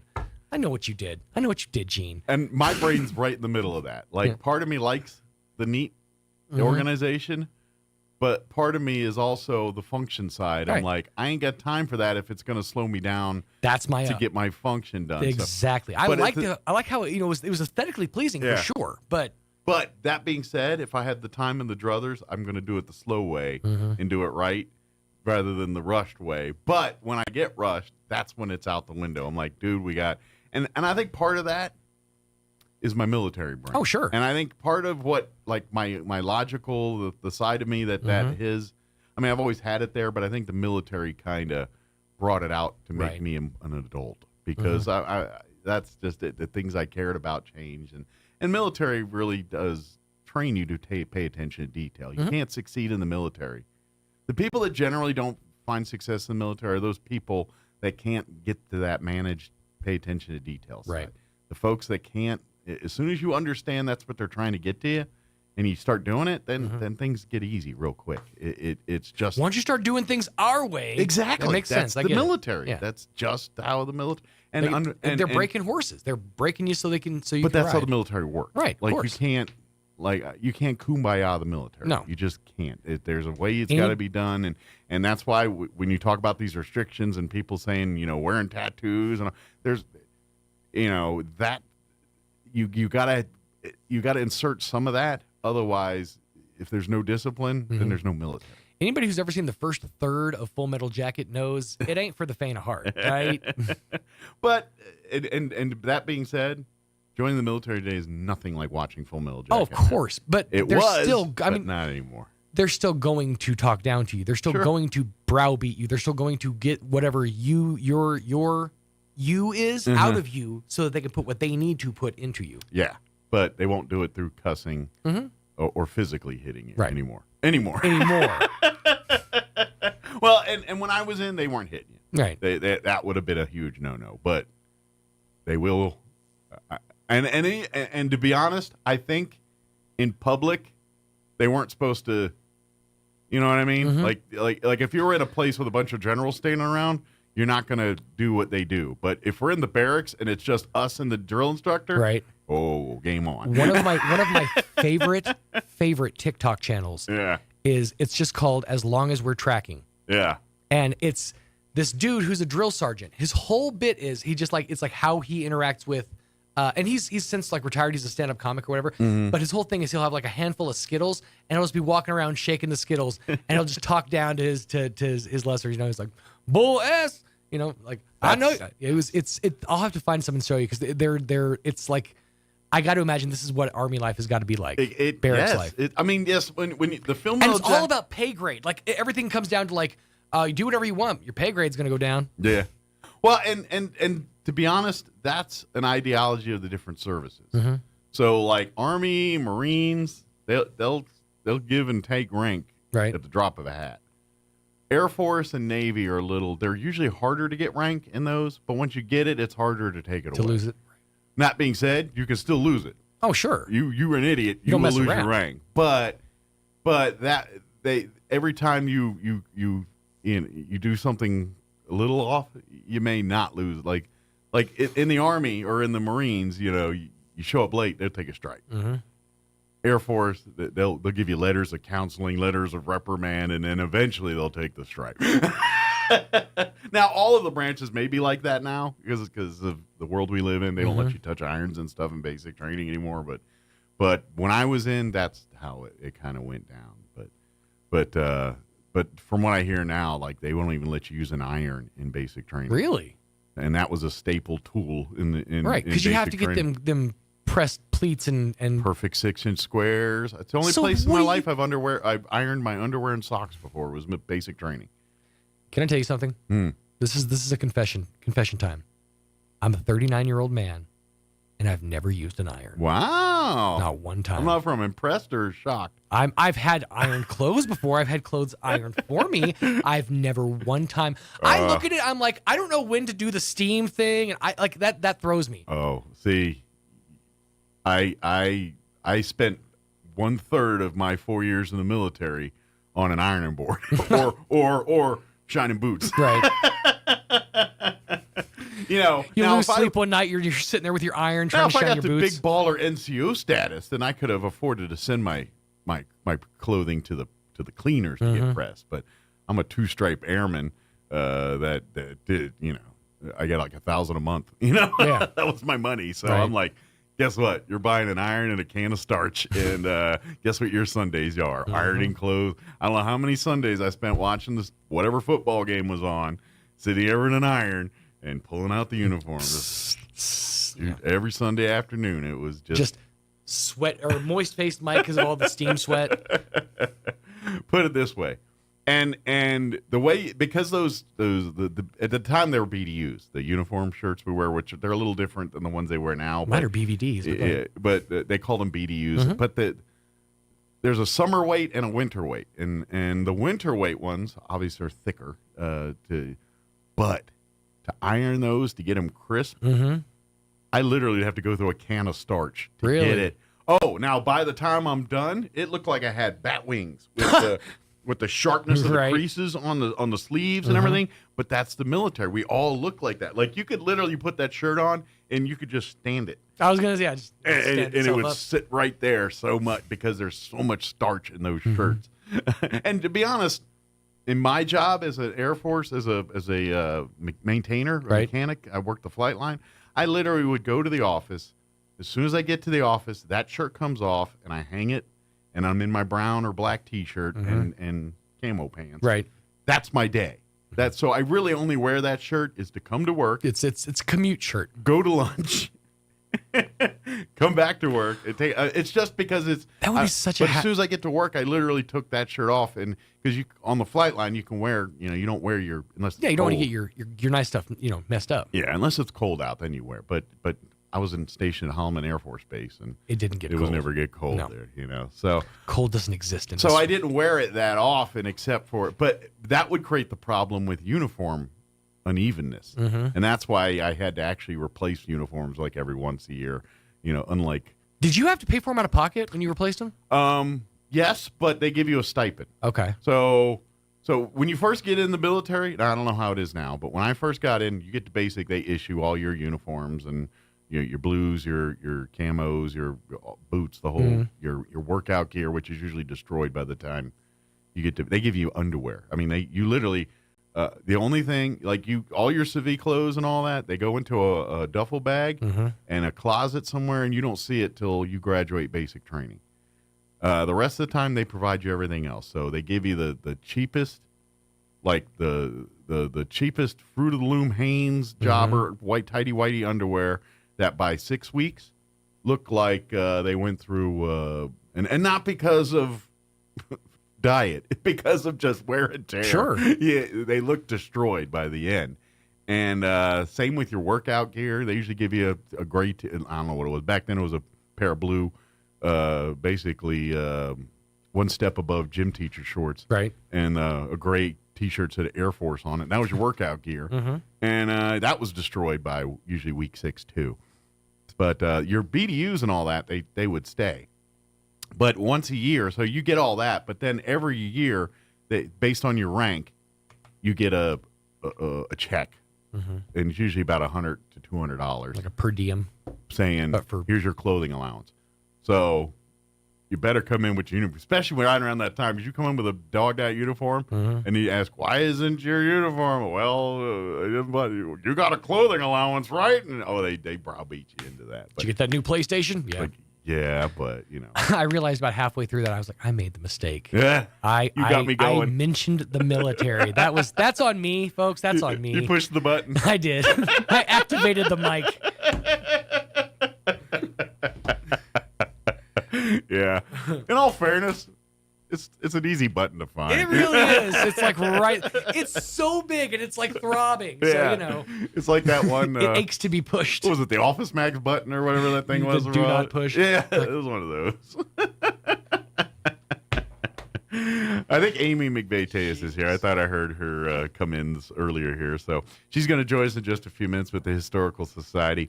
Before we do any of that, let's get you up to date on the weather. I'm meteorologist Steve Hamilton with your Pecos Valley weather. High pressure over the Four Corners will be extending into our area, so things look pretty good through the upcoming weekend, and our temperatures will stay fairly comfortable. We're expecting low 80s for the afternoon high today, wind at about 10 to 15 miles an hour, and we get sunshine. Overnight will be clear, mid to upper 50s, and then right around the 80-degree mark for the high on Friday and sunny. Mid-70s and sunny Saturday, 80s Sunday. I'm meteorologist Steve Hamilton, and that's your latest forecast. Thank you, Steve. Currently 59 degrees. You know how cool it is for me at 8:23 on a Thursday morning to say it's 59 degrees here in Roswell? I'm so happy to say that to you. You don't realize it. So celebrate. 59 here in Roswell, New Mexico. Humidity is at 78%. Winds currently out of the north at 8 miles per hour. Beautiful day. High of 81. With winds out of the north, 5 to 10 miles per hour, sunny skies. I will call it perfect weather for the fair. Tonight, mostly clear skies. Overnight low of 55 degrees with east winds 5 to 10 miles per hour. Yeah, we're in the lows of 50s. Check out here on Friday night. Wait till I tell you that information. For Friday, another beautiful day. Sunny skies, a high of 81. South winds 5 to 10 miles per hour. Friday night, mostly clear with an overnight low of 50. It's almost going to be in the 40s. Almost. 5 to 10. So if you're going out to the fair Friday night for the big concerts or rodeo, might want to bring a sweatshirt or a lighter jacket or something. Yeah, if you still have one of those. It's way buried in the closet. Just dig it out. It's behind the 80 pairs of shorts. For your Sunday, sunny skies and warming back up to 84. Did I say Saturday? I don't think I did. Saturday, we're only looking at a high of 75. Sunny and 75. It's literally the textbook perfect day. Sunny, 75. That's what I hear San Diego has all the time. I don't know. I've never been there, but that's what I hear. South winds 5 to 15 miles per hour. And then, like I said, Sunday it'll warm up back into the mid-80s. And then for Monday, Columbus Day, 87 for a high there. So it's going to warm up a little bit for next week. We're going to be in the upper 80s, pushing 90. But next couple days, 80-ish. And sunny and beautiful, so enjoy. Perfect. No excuse to not get out to the fair and enjoy the final 3 days of the fair, which are the big ones. I mean, they're all big, but now we're getting into the bigger concerts. The rodeo will fire up tomorrow. It gets all the action starts kind of coming together here. Of course, the junior livestock auction Saturday morning. So we got the action-packed part of the fair coming up next couple days here. All right, it is 8:25. Let's go ahead and get you take a quick commercial break, and then Amy McVeigh-Tejas will join us here from the Historical Society. We got multiple events to cover and talk about here. That October 14th, boy, you're going to have to plan accordingly, but you could get it all done. We're gonna figure out a path for you to get it all done. So we'll be back on the other side with Amy. Don't go away. You're listening to Mornings with Mike Winters. Coming to the Liberty, Friday, October 6th. Catch Jamie Richards. Don't try to find me. With 12 #1 Texas country hits and records recorded by artists like Cody Jinks, Hal Ketchum, Kevin Fowler, Walt Wilkins, and many more. Get tickets and more info at thelibertyinc.com. She's cold as that beer she's drinking. Jamie Richards, Friday, October 6th at the Liberty in Roswell. Of all the flowers in the world, pansies get a bad rap. Hi, this is Jim Gill with Roswell Seed Company. The name pansies sound delicate and weak, but in reality, pansies are bold and beautiful. When the frost has killed all the other flowers, pansies start blooming and they'll bloom all winter long, which is why you should come see us at Roswell Seed. We have a greenhouse full of colorful pansies ready to brighten up the coldest winter day. So come get your pansies, and remember, if someone calls you a pansy, take it as a compliment. Listen up, golfers. Pecos Valley Production presents the first annual Dairy to Dank Golf Tournament, Saturday, October 14th at the Spring River Golf Course. This 3-person scramble begins at 11 a.m. with a shotgun start at noon. It's only $450 per team, including food, drinks, and beer. A portion of the proceeds to benefit the Anita Silas Memorial Fund, supporting breast cancer awareness. Sponsorships are available. Contact Maria Sosa at 575-914-2732 for more information and to get signed up. The first annual Dairy to Dank Golf Tournament, Saturday, October 14th at the Spring River Golf Course in Roswell. Sponsored by Pecos Valley Production. Hitting the green since 2016. Hi, I'm Dr. Keon at Carabelli Dental. Same-day smiles are what we do. My passion is helping patients chew, talk, and live with confidence. That's why I'm one of the few doctors in the U.S. who can create beautiful same-day smiles with the latest digital implant technology. This procedure is life-changing. Just ask Sean. Hi, I'm Sean. I've been that voice that you've heard on the radio for most of my life, but I'm also a dad to 2 amazing kids. I've had a million reasons to smile, but in all my old pictures, I was never smiling.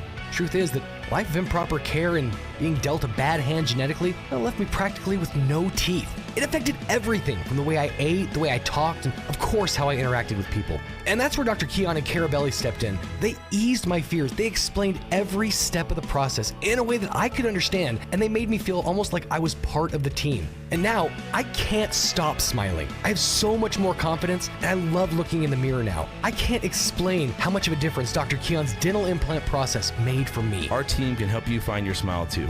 Come see us at Carabelli Dental, 575-622-4455. It's time for the Eastern New Mexico State Fair, October 2nd through the 7th at the Eastern New Mexico State Fairgrounds in Roswell. Join KSVPTV.com for wall-to-wall coverage of the livestock events at this year's fair, from meat goats to dairy heifers and everything in between. KSVPTV.com is your home for livestock shows and sale coverage at this year's Eastern New Mexico State Fair. For a complete listing and schedule of the shows, log on to enmsf.com. And for live and on-demand coverage of the livestock shows and sale, head for ksvptv.com. Here's a Mornings with Mike Winters fun fact. China has more English speakers than the United States. They have more Chinese speakers, too. Here's Mike Winters. And good morning. It is 8:29, and joining us in studio this morning from the Historical Society for Southeast New Mexico, and many other places, actually, but today from there, Amy McVeigh is back with us. Good morning. Good morning. How are you today? I'm good.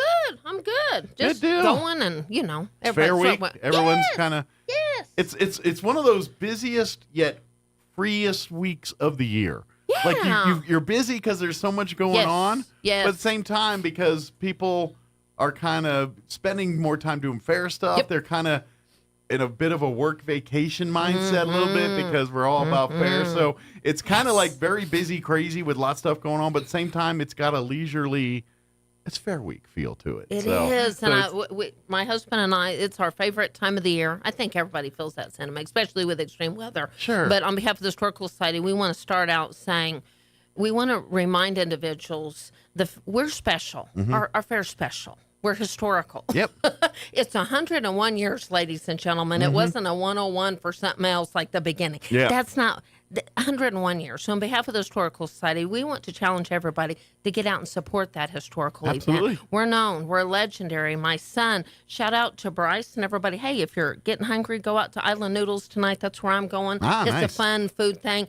But when I say that, they've been traveling to other fairs, their little food truck type thing, and they were just talking about how special ours is. When you grow up here and we go all out, we're amazing. And then when you go to other places, you think, we really are awesome. Well, we are. Well, it's your own backyard, and it's what you're used to. And let's face it, we all have our own traditions and favorite things about the fair. Yes. And this fair has it all, and other fairs just don't. You know what I mean? It's like, it doesn't have sure, they may have some food, but they don't have the ice cream booth. You know what I mean? And they don't have we're the thing. special. Yeah. But that does not mean all fairs, don't get me wrong, they're all special. Absolutely. But shout out to the legacies in the beginning. And again, shout out to the Hobson legacy. And I think that that's another thing. I want to encourage everybody, stop by the Historical Society booth. Absolutely. We're celebrating Quilton for 101 years, but we're also celebrating Speaking of the history legacy and all that, you mentioned Larry, the Hobson family, Larry Hobson. Of course, we lost him here just recently, and but if you notice, like if you go out, the Ferris wheel's blue, and these are all the tributes to Larry Hobson and the Hobson family, and they're an homage to their faithful dedication to this fair they weren't involved in all 101, but I'll tell you what. Exactly. There's many a years where the Larry Hobson was an integral part in making sure that we have 102 and 103 and 104 fairs. There's numerous Larrys, if you will. Yeah. And there were the before. I don't know how else to say it, but that's just one of many, and we'd be here all day. Sure. But it's a group effort, and I know he's shining down from heaven, shaking his head, saying, hey, it's not all about me. Well, it's not, but it is. Yeah. We have a rich legacy at our fair, and I'm just proud to be a little minuscule part of it. And by the way, before I forget, talking about the fair, from 5:30 to 7:30 in the Arts and Crafts Building, Danielle Gonzalez and I will be out celebrating history and her celebration of her legacy, family of history, and she'll have a little booth. We'll have it. Okay. So we want to encourage people, if you're going out to the fair between 5:30 and 7:30, shout out to all the wonderful things Michelle Hembry and her amazing team are doing in the Arts and Crafts Building, supporting the Assurance Home and all those things. But stop by and see Danielle and I and others in the Arts and Crafts, and we'll be there from 5:30 to 7:30 tonight. And Danielle has a great graphic design business. She is. She has shirts and things. That's and right. So she's celebrating her family legacy of history and seeds. You want to do a little shopping while you're there too, and support Danielle because again, that's a family local business that supports and local that puts money back locally into the. She's kind of been that entrepreneur starting out on her own business, and she's been for so many years. Danielle's been a part of the Historical Society, serving on the board, or just my goodness. being our official photographer for events and things. We only have 5 more projects her and I are working on, and then I said, okay, then we're going to leave you alone for the rest of the year. It's DCG Photography, if you're wondering, what in the world are you talking about? And pretty much she does so many every graphics. Pamphlet, everything we put out, Danielle's has a hand in helping design and getting it together. Behind every amazing poster we do, that's Danielle Gonzalez with her vision, and sadly enough, she's kind of reads my mind. That's scary. Y'all sharing a brain now?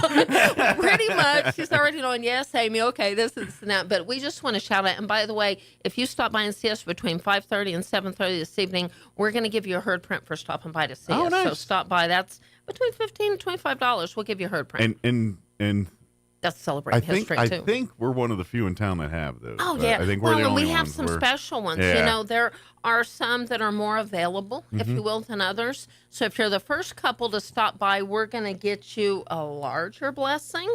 Yeah. But we will have a herd print, and again, that's celebrating history. And we're very fortunate. We have a great relationship with the Herd White family and the whole... Yes. So, and thank goodness they are big supporters of what we do as a historical society. And so they bless us with things to give to folks that we can, that quite frankly aren't available through other things. So some of these herd prints and stuff, these are really exclusive things through us. And like you said, sure, there's some that you can get out, but we have a few copies of prints that aren't publicly traded as much as And I'll the just others. say this, I am taking a couple of one that is a little bit harder to find than others. So we'll go with that. Shout out, I just got a message the other day to Peter De La Fuente. He is the legacy of the Wyeth Herd Gallery, if you need those type of things. If you're not familiar with Peter De La Fuente, he just did a couple of new prints, and we have one, actually, that's going to go to auction and stuff. So Google him, go to Wyeth Herd Gallery for more information. And I think it's just, again, celebrating the legacy, whether it's the Roswell Museum, Anderson Museum. Goodness gracious, do we have a rich legacy of art and culture, and it's just, again, but fun things. I would argue we rival with like Taos and those guys. Oh, for sure. Because everyone knows Taos is this artsy community and all that. I'm like, we're just like that down here. We don't have the mountains like they do. We got the desert. Good grief. And we haven't even scratched the surface of all the things that the Arts and Residence program does, and all these Palm Springs and all the miniature museum. Talk about art. We take it. We're next level. Absolutely. Art, music. We have a great district community really of that do. kind of thing. We really do. So that being said, we've got a few events that we want to kind of, speaking of art and community and everything else, I'm going to tell you right now, next Saturday, October 14th, is going to be a busy day. It is. There are so many events going on. Obviously, the big event is the solar eclipse that's going to, and we just so happen to be lucky enough to be in this part of the world where we get a good view of this solar eclipse. This is the trade-off for living in big cities and all that. They don't get to see these kind of things in New York City and all, not like we do. Right. And so that's, kind of that's going to be the tent pole event during the day that everyone's going to be working around is that solar eclipse. Sure.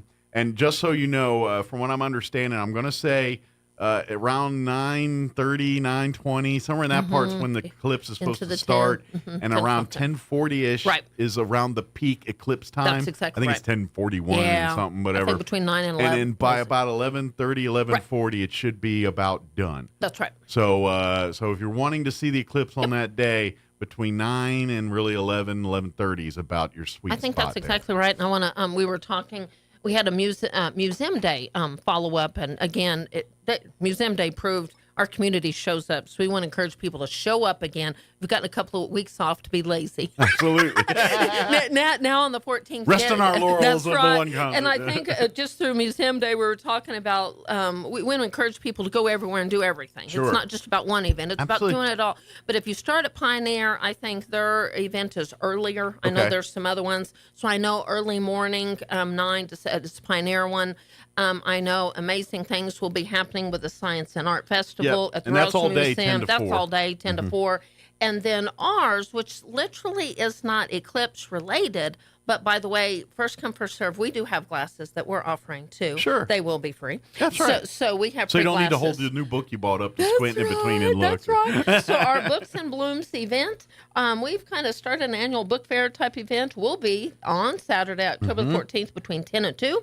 Donna Blake Burchell will be here from Carlsbad. John LeMay will be here with his new book. They'll be autographing books all that day. We have some rare, unique books that we've received as donations. And we're just thrilled to have Farmhouse Roots there. They're going to have the amazing Pierce boys that would, they're just amazing. Stop by and see those kids. And if you want beautiful flowers in the spring, yes, come on the 14th, and she will show you and get you the stuff. They're going to set us straight on to some plant things. now. That's right. So that when you want, is it tulips that come in the spring? That's right. The spring tulips. That's right. We're starting some things now. She's that's kind of her. I think tulips are her jam. They really are. They're doing a lot of great things. They spread around with all the flowers. But tulips, and I think they're going to have some dried flowers. They're going to work with us in any way possible. So they're going to enhance this wonderful event. If you need more information, call 622-8333, log on to roswellnmhistory.org, or email me at historydirector@outlook.com. Again, 10 to 2, if you want to come to get these rare, unique books, one of a kind, we've got copies, but we've got some special opportunities. John LeMay has, not just John, but our amazing group has really gone through. We have a great archives group that really... We sure do, and I'm telling you, we have some unique books that we're offering. Now that, and I'm going to say it, we say it every time, and I'm going to say it here just to cover bases. The books that will be available on the 14th for the book fair and all of that, these are doubles, replicas. If it's a rare out of print book, if there's only one copy, we keep it. But if we have, sometimes we get 6, 7, 8, 10, 12 copies of a book. And I'm telling you right now, we pick the good one, and we'll even cannibalize. Like if this one's got a better spine, but the dust jacket on this one's better, we will put together the one that's the best book, and then we will keep it in the archives for all to have as long as we have an archives. Right. But those extras, we have space is very a precious commodity for our. We can't have 21 of a book or 15 or whatever. And we don't discourage people from donating this stuff because it's great values, and these are treasures that people want to keep. So we say, well, thank you for donating to us. Thank you for your support. We have 12 copies of this already. Right. But we're going to use this to your intention to help us. We're going to continue to do that by offering this to people that are like-minded, want to collect. They want to keep pieces of this for themselves, or maybe there's a sentimental value to a book over something. Maybe that was the one mom used to read to them when they were kids. Whatever it is, we want that we want to make that available. That to is folks. exactly right. Well, I'm thinking about it too. We'll have our infamous mystery bags. We're going to have some valuable books. Yeah. And mystery bags. We'll have promotions. We'll be selling Heard Prints. We'll have Heard Print promotions.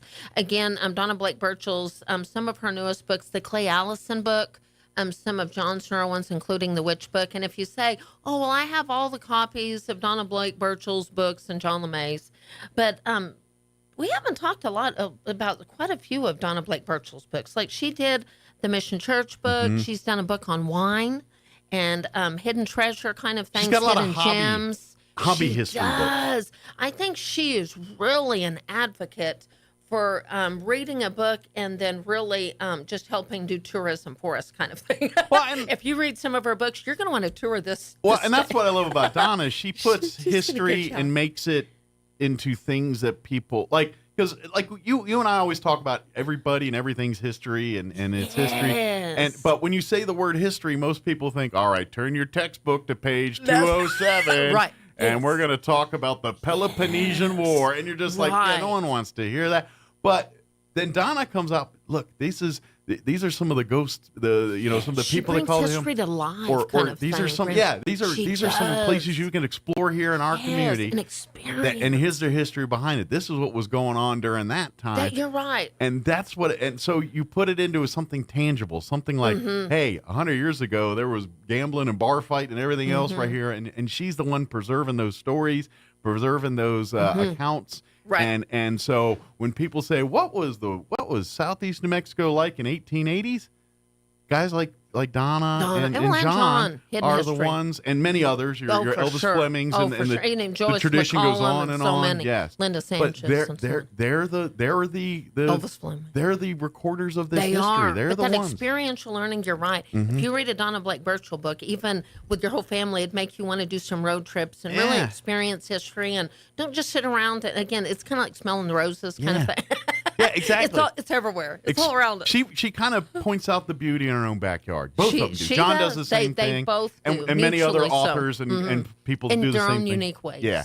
But show up. We need the support. Again, all proceeds, somebody asked me about this just the other day. All proceeds will benefit directly operating costs and everything at the Historical Society. This is a fundraiser at the Historical Society, if you haven't noticed.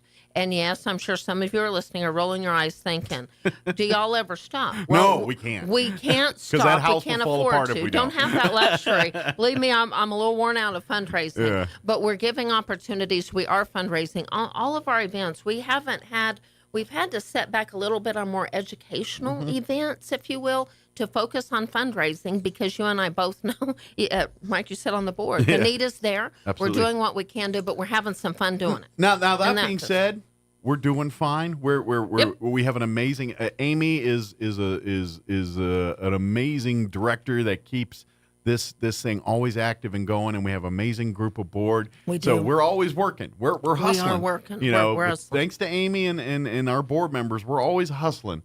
So yes, we have a lot of events. We got 2 events coming up over the next 2 months. We just had an event, and we're going to continue to do that. But it's also, yes, we're trying to raise money so we can preserve that home. And so when your kids want to learn more about this place, there's a place they can go and do that.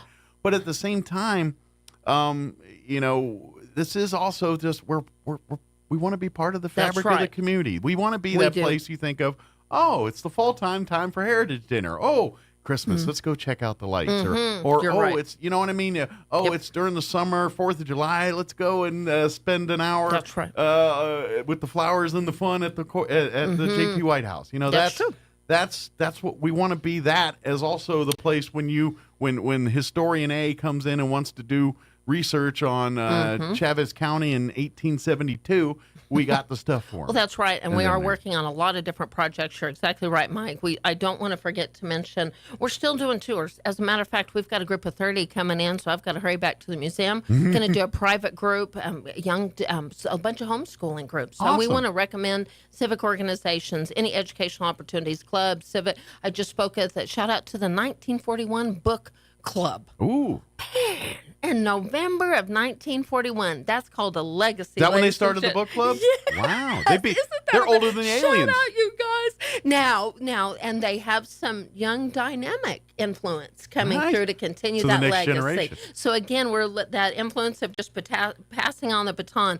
Call the They museum beat the if you aliens want to. because they came in 1947. That's right. So Good 41, for them. they were doing Thank book club when the you. aliens showed Yes. up.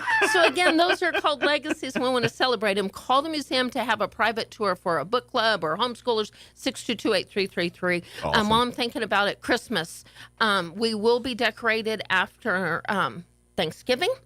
And so call in advance and schedule a family. We really want to encourage people to make that a family tradition. Mm-hmm. Call and book your family tour and be dressed up for a family photo. Yeah. I'm going to tell you one thing. We got some beautiful spots. I know somebody can take some really good pictures if you call We and know make a girl. an appointment. We know a girl. And Yeah. then say, well, could we arrange a family photo? Boom, I think we could. And then they could go right across the street and eat if they wanted. Look Absolutely. at that.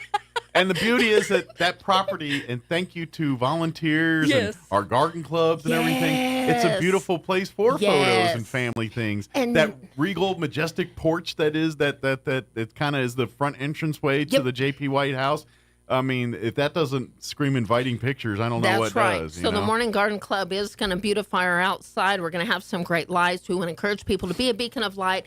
And this influence of Larry Hobson saying it's all about the kids, there's going to be a lot of fun, playful, childlike Christmas. We want to take you back to when you were a child. You're going to see some beautiful carriages. We're going to take you back to when you were a child. Kind of just traditional Christmas, but a childlike Christmas to think of, what was your childlike. It's going to be a lot of fun. So book your tour now. We will get filled up with that.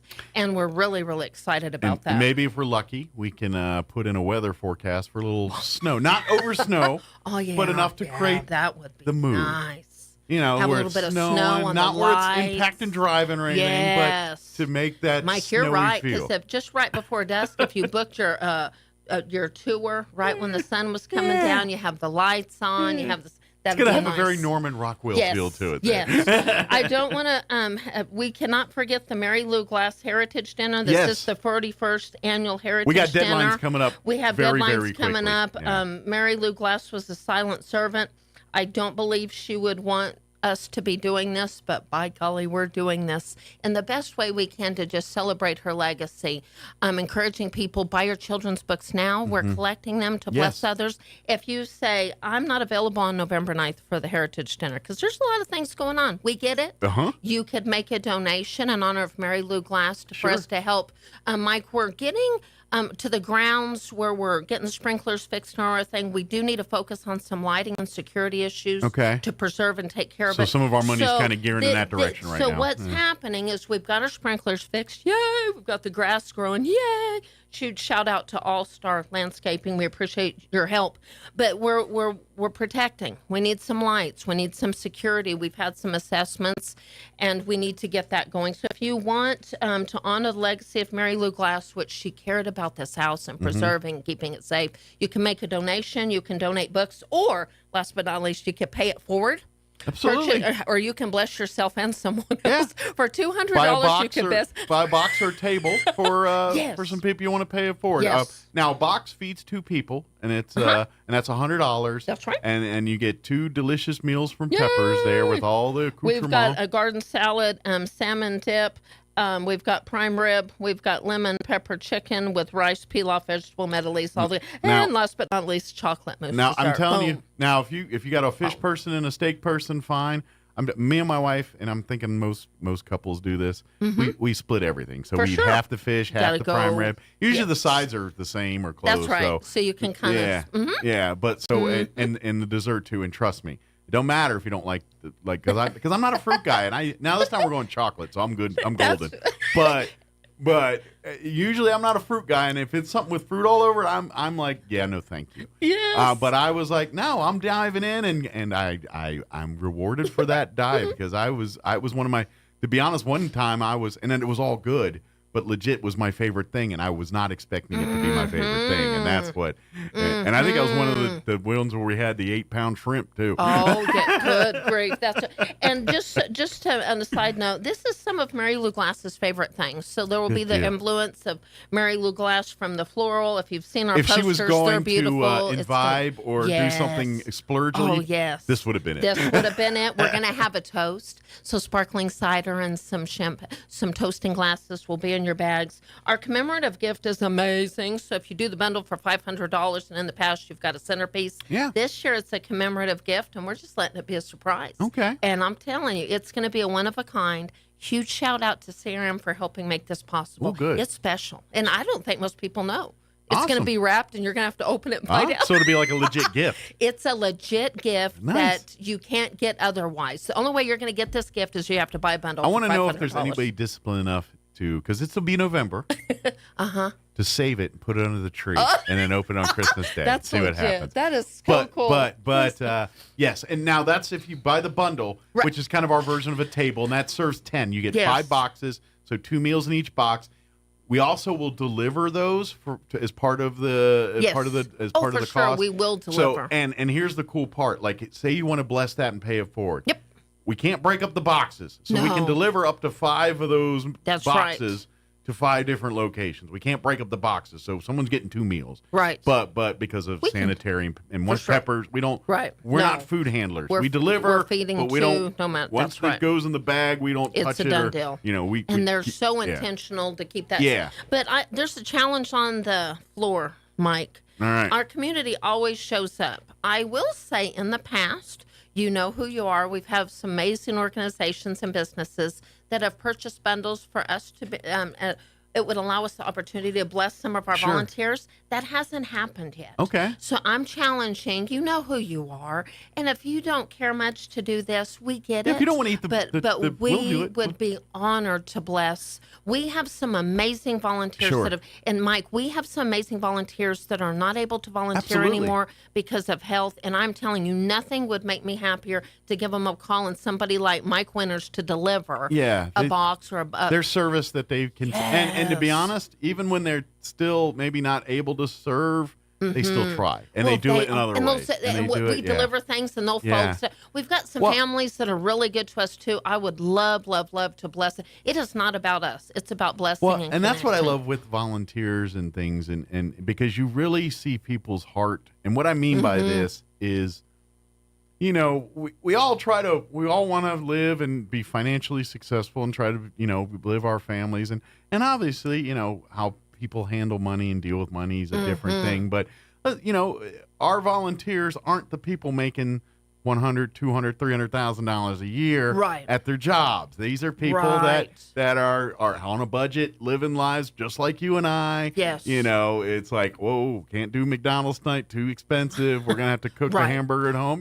They're doing those same decisions. And so, for them to spend $100 or $500 for a fancy deal on a meal on themselves, even though it's to help us, that's just not something they can do. And I get that. So when we have our folks that are business owners and things, and said that are able to do that, and they're like, well, I myself don't want a dinner. I'm good to go. I'm covered. But you know what? Here's $500. Buy a bundle and give it to 5 families and give it to 5 volunteers. We would very much appreciate that and thank you and we'll even let you keep the centerpiece and all that. We'll just give out the food. You bought it, you get the centerpiece. And that is right. But I mean that's how we do this. And so we have so many volunteers that at the end of the day are doing this because they love the passion in helping people. And like you said, these are the type of people that they only got $1 amongst themselves. They're going to give you 50 cents to help you. Those are the people that are bringing still to this day the Folgers cans full of change and buy that way for the holidays. Challenge your family or kids or whatever to collect this loose change. Bring it to us. Every penny does count. And shout out to Gary and Kathy. They're the type of people that are blessing. We've got a volunteer party coming up, and each one's going to get a gift during Christmas. And I think it would just be amazing for us to deliver a bundle to our volunteers and then have this Christmas type of event again throughout the holidays. It's just this November of being thankful. Absolutely. And then transcending. It's not about us. And I want to remind people about that. It is about history. But if you can help us bless our blessing. volunteers by doing that, we would be very appreciative of it. This is the kind of stuff that really cements and makes when people talk about why is Roswell great. This is the kind of stuff. Oh, for sure. Roswell's got its problems. Don't That's get me for wrong. sure. Politically, this and that. I mean, you give me a minute. We'll talk all about those. But at the end of the day, the heart, the core of this town is beautiful. And I've had a lot of people say, "Oh, I'm going to get a box. Oh, I'm going to get food." I need to remind you, we can't wait. I need to know. So The deadline's this week. for those people that have said, I'm one of those Amy, people, by the way. that's right, and he is. Ladies and gentlemen, I'm calling him out on the radio. Mike, board member. I keep No, telling I'm I got to just get you a kidding. check. I got to get you a check. But the easiest thing for me, quite frankly, at this point, because we are kind of behind our deadline, but we've extended it, we still have time, is text me at 575-915-4471. Say, "Hi, I'm Amy. I would like a box, and I want to pay it forward a box." That would allow us to be able to contact somebody now to know that blessing's coming. You can send a check. You can mail a check. We'll even pick the check up, and we'll be happy to work with you in any way possible. We do take credit card. You can go online to do that. But at the end of the day, we can make more money if you give us a check, and we'll pick it up. So sweet Robin, God bless Robin. She's a volunteer, amazing volunteer that helps us all the time. She can pick the check up. Absolutely. Yep. Just all Thank the you. time. Where does time go? I looked, I was like, oh, man, it's 8:57. 622-8333. Email me at historydirector@outlook.com for museum or archive needs, or text me at 575-915-4471. Thank you, thank you, thank you. And don't forget, October 14th, everything gets underway beginning at 10 a.m. Just wake up. Come on out in. for books and blooms, and we'll have glasses if you want to look up at the eclipse. Sure.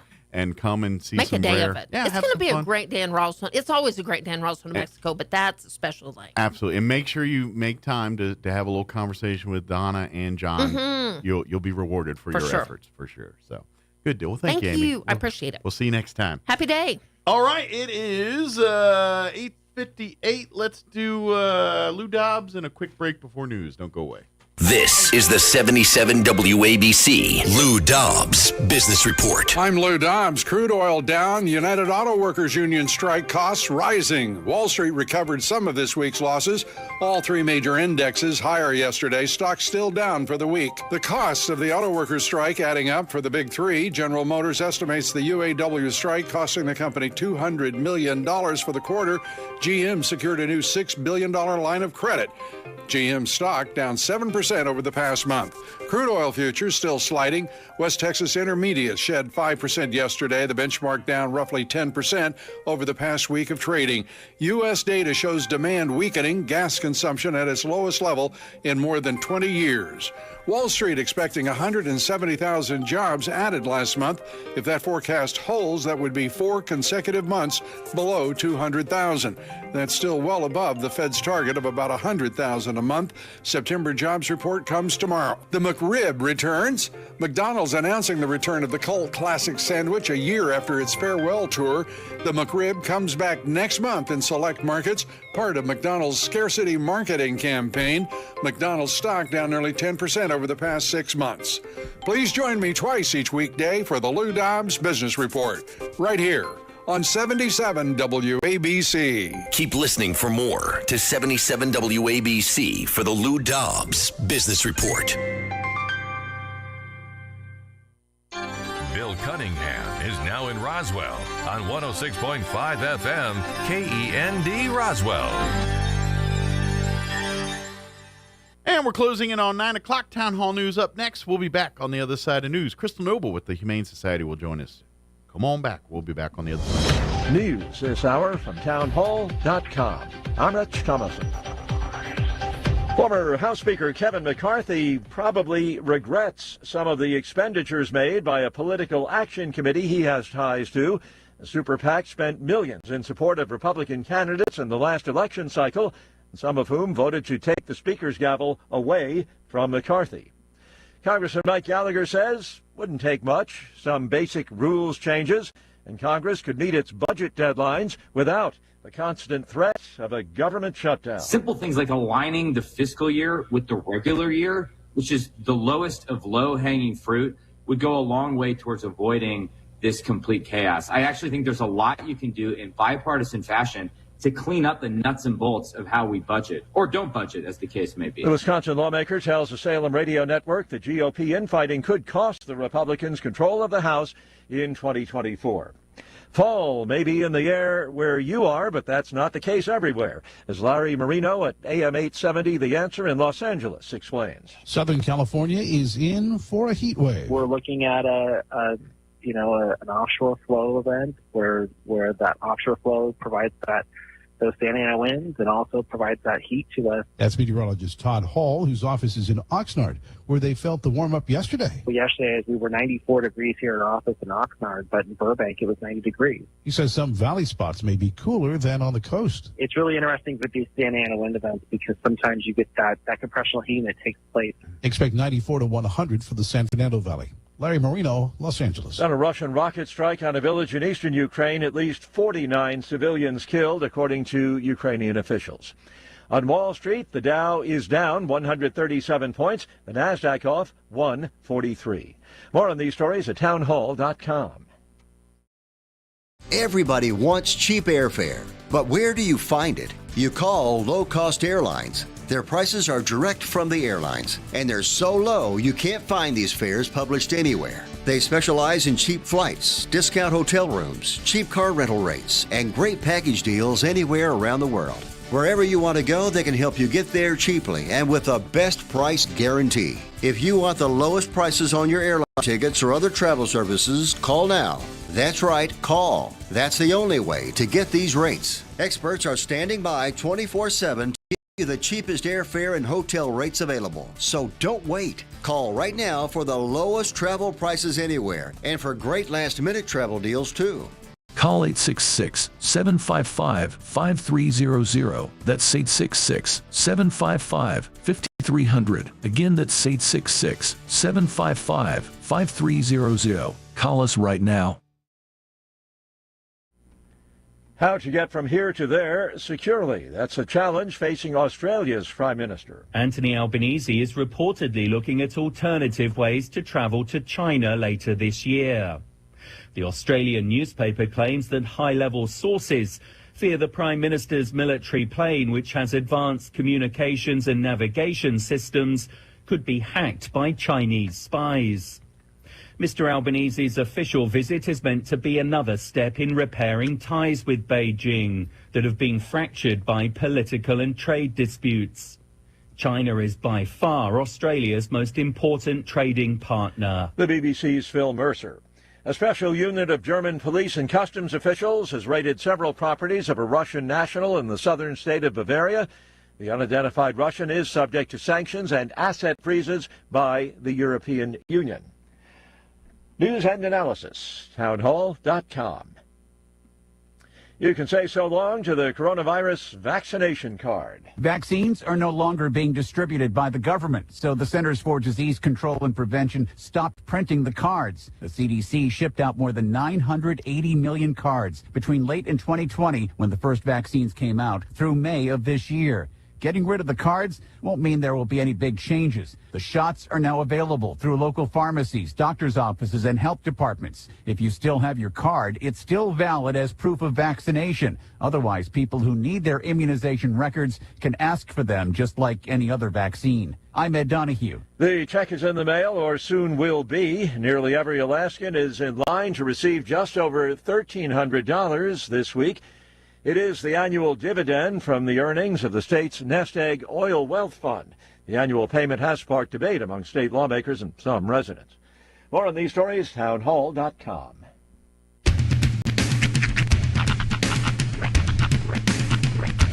What in the wide, wide world of sports is going on here?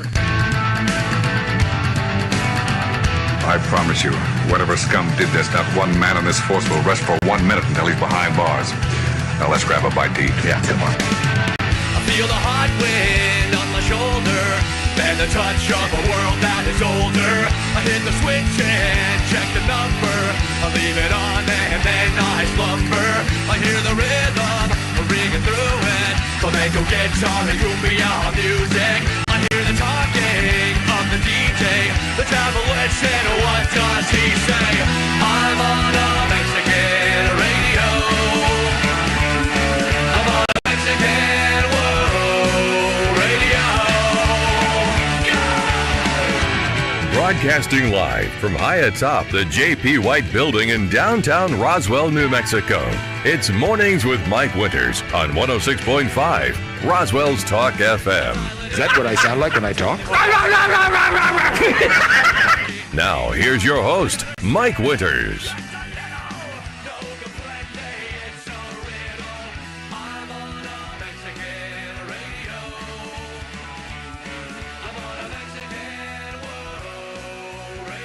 And good morning. It is 6 minutes after 9 o'clock.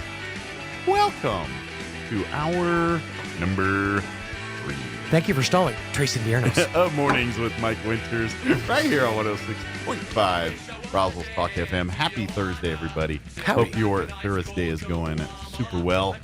3 more days of fair left. Shut up. So, and it's the crescendo. Yes. No. Well, yes. Okay. Yes. Because we got Ranch Radio starting tomorrow. Mm-hmm. We got the big concerts that are going to be coming over the next couple days here. Today's the canned food day. 2 cans of food gets you $10 off your ride bracelet. It's only $25. So if you bring 2 canned food items and $25, you'll get an unlimited ride armband. Make them good foods. Normally Like they're don't bring canned pumpkin. I always see that every time people do canned food drives, you go through and find the stuff you're not going to eat. Mm-hmm. Get some good stuff. How about some Hormel chili? That's a good one. Because holidays are coming up. That's why they do the canned pumpkin. No, I'm that's fine, but 16 cans of pumpkin is enough. You know what I recommend? Chunky soup. Ooh, go with now I'm the weird one that likes the weird flavors like split pea and ham. Mm-hmm. That's me. That's me. I love the split pea. I can be a fan. I'll drink it out the can if you let me. I love split pea with ham. That's really what I aspire to is meals in a can. Get a whole thing of a whole meal in a can. I will tell you there's 3 chunky soups that are my go-tos. Okay. The split pea with ham, mm-hmm. the New England clam chowder. Oh, that's the best of the chunkies. And weirdly enough, the chicken pot pie one. I love that one's pretty good. I love the chicken pie. And you know what? Sometimes I hankering for the chicken corn chowder. The chicken and dumplings is that one's phenomenal. all right. The chicken and corn chowder's a 10 too. I forgot. That one's a good one too. I feel like a food snob because my face is just all. Well, the ones that I least like are the ones they put cheese in. Like the steak and cheese one. Those are usually the grossest. Yeah, like the pub style burger one. Yeah, the ones they put the cheese in, I'm not a fan of. So don't give the cheese ones. But the other ones, like the beef and potato, or and I'll argue, if you're sick, the chunky chicken and noodle soup is one of the best ones on sick day. Dude, see now I'm hungry. Because because like the Campbell's has all the broth and then all the stuff's at the bottom where you eat. The chunky is like, no, you get a noodle and juice in every one. And you Chunky really lets you know when you got a noodle in your mouth. You really know you got a noodle in your mouth when Chunky's with you. So I see you over here scoffing. What's your go-to with soup? Homemade green chili stew. Oh yeah, we're talking homemade. I'm talking canned. I'm talking canned goods. Canned soup. I'm sorry. Miss Crystal's just too good for our canned soup. Wait, hold on. I don't like soup though. So Really? my version of soup is ramen noodles. Okay. So homemade chicken noodle soup, I don't even really care for it. Wait till you get older. You're gonna. I don't understand how one doesn't. It's weird like soup. because when I was a kid, I loved it. Really? And then I got sick one time, poured a can of Campbell's chicken noodle soup, and had my oyster crackers, and it made me throw up everywhere. And I've never liked any soup again. And I was kind of the opposite. Like when my mom made soup, I hated. I was like, oh, soup. And but see, now as adult mom, I love soup, I'm stews, on. but I like them homemade. Like the canned beef stew. Okay. No, that doesn't. Like my mom. The Dinty Moore thing. No, Yeah. I like a Dinty Moore. I'm not. My mom would occasionally cheat and try to make us think that we had homemade stew, and we knew every time. One of the go-to family meals, the family that I lived with for a good solid 2 decades, was a big can of Dinty Moore stew and then biscuits. So it was always stew and biscuits, but it was great. It was filling. So that's where I kind of developed a love for Dinty Moore. Like if I had the Dinty Moore stew, crumble crackers in it. Mm-hmm. So that was, if my mom's like, okay, we're poor this week. Yeah. Which was every week, but. Right. I know that feeling. But it was always like the Dinty Moore canned beef stew. but she wouldn't buy any other stews. Mm-hmm. But for like soups and stuff, like I'm not a huge fan. Like if I make soup at home, it's different. Mm-hmm. But normally if I'm sick or something, I just make green chili stew or I'll make homemade beef stew. Yeah, So that's a good question.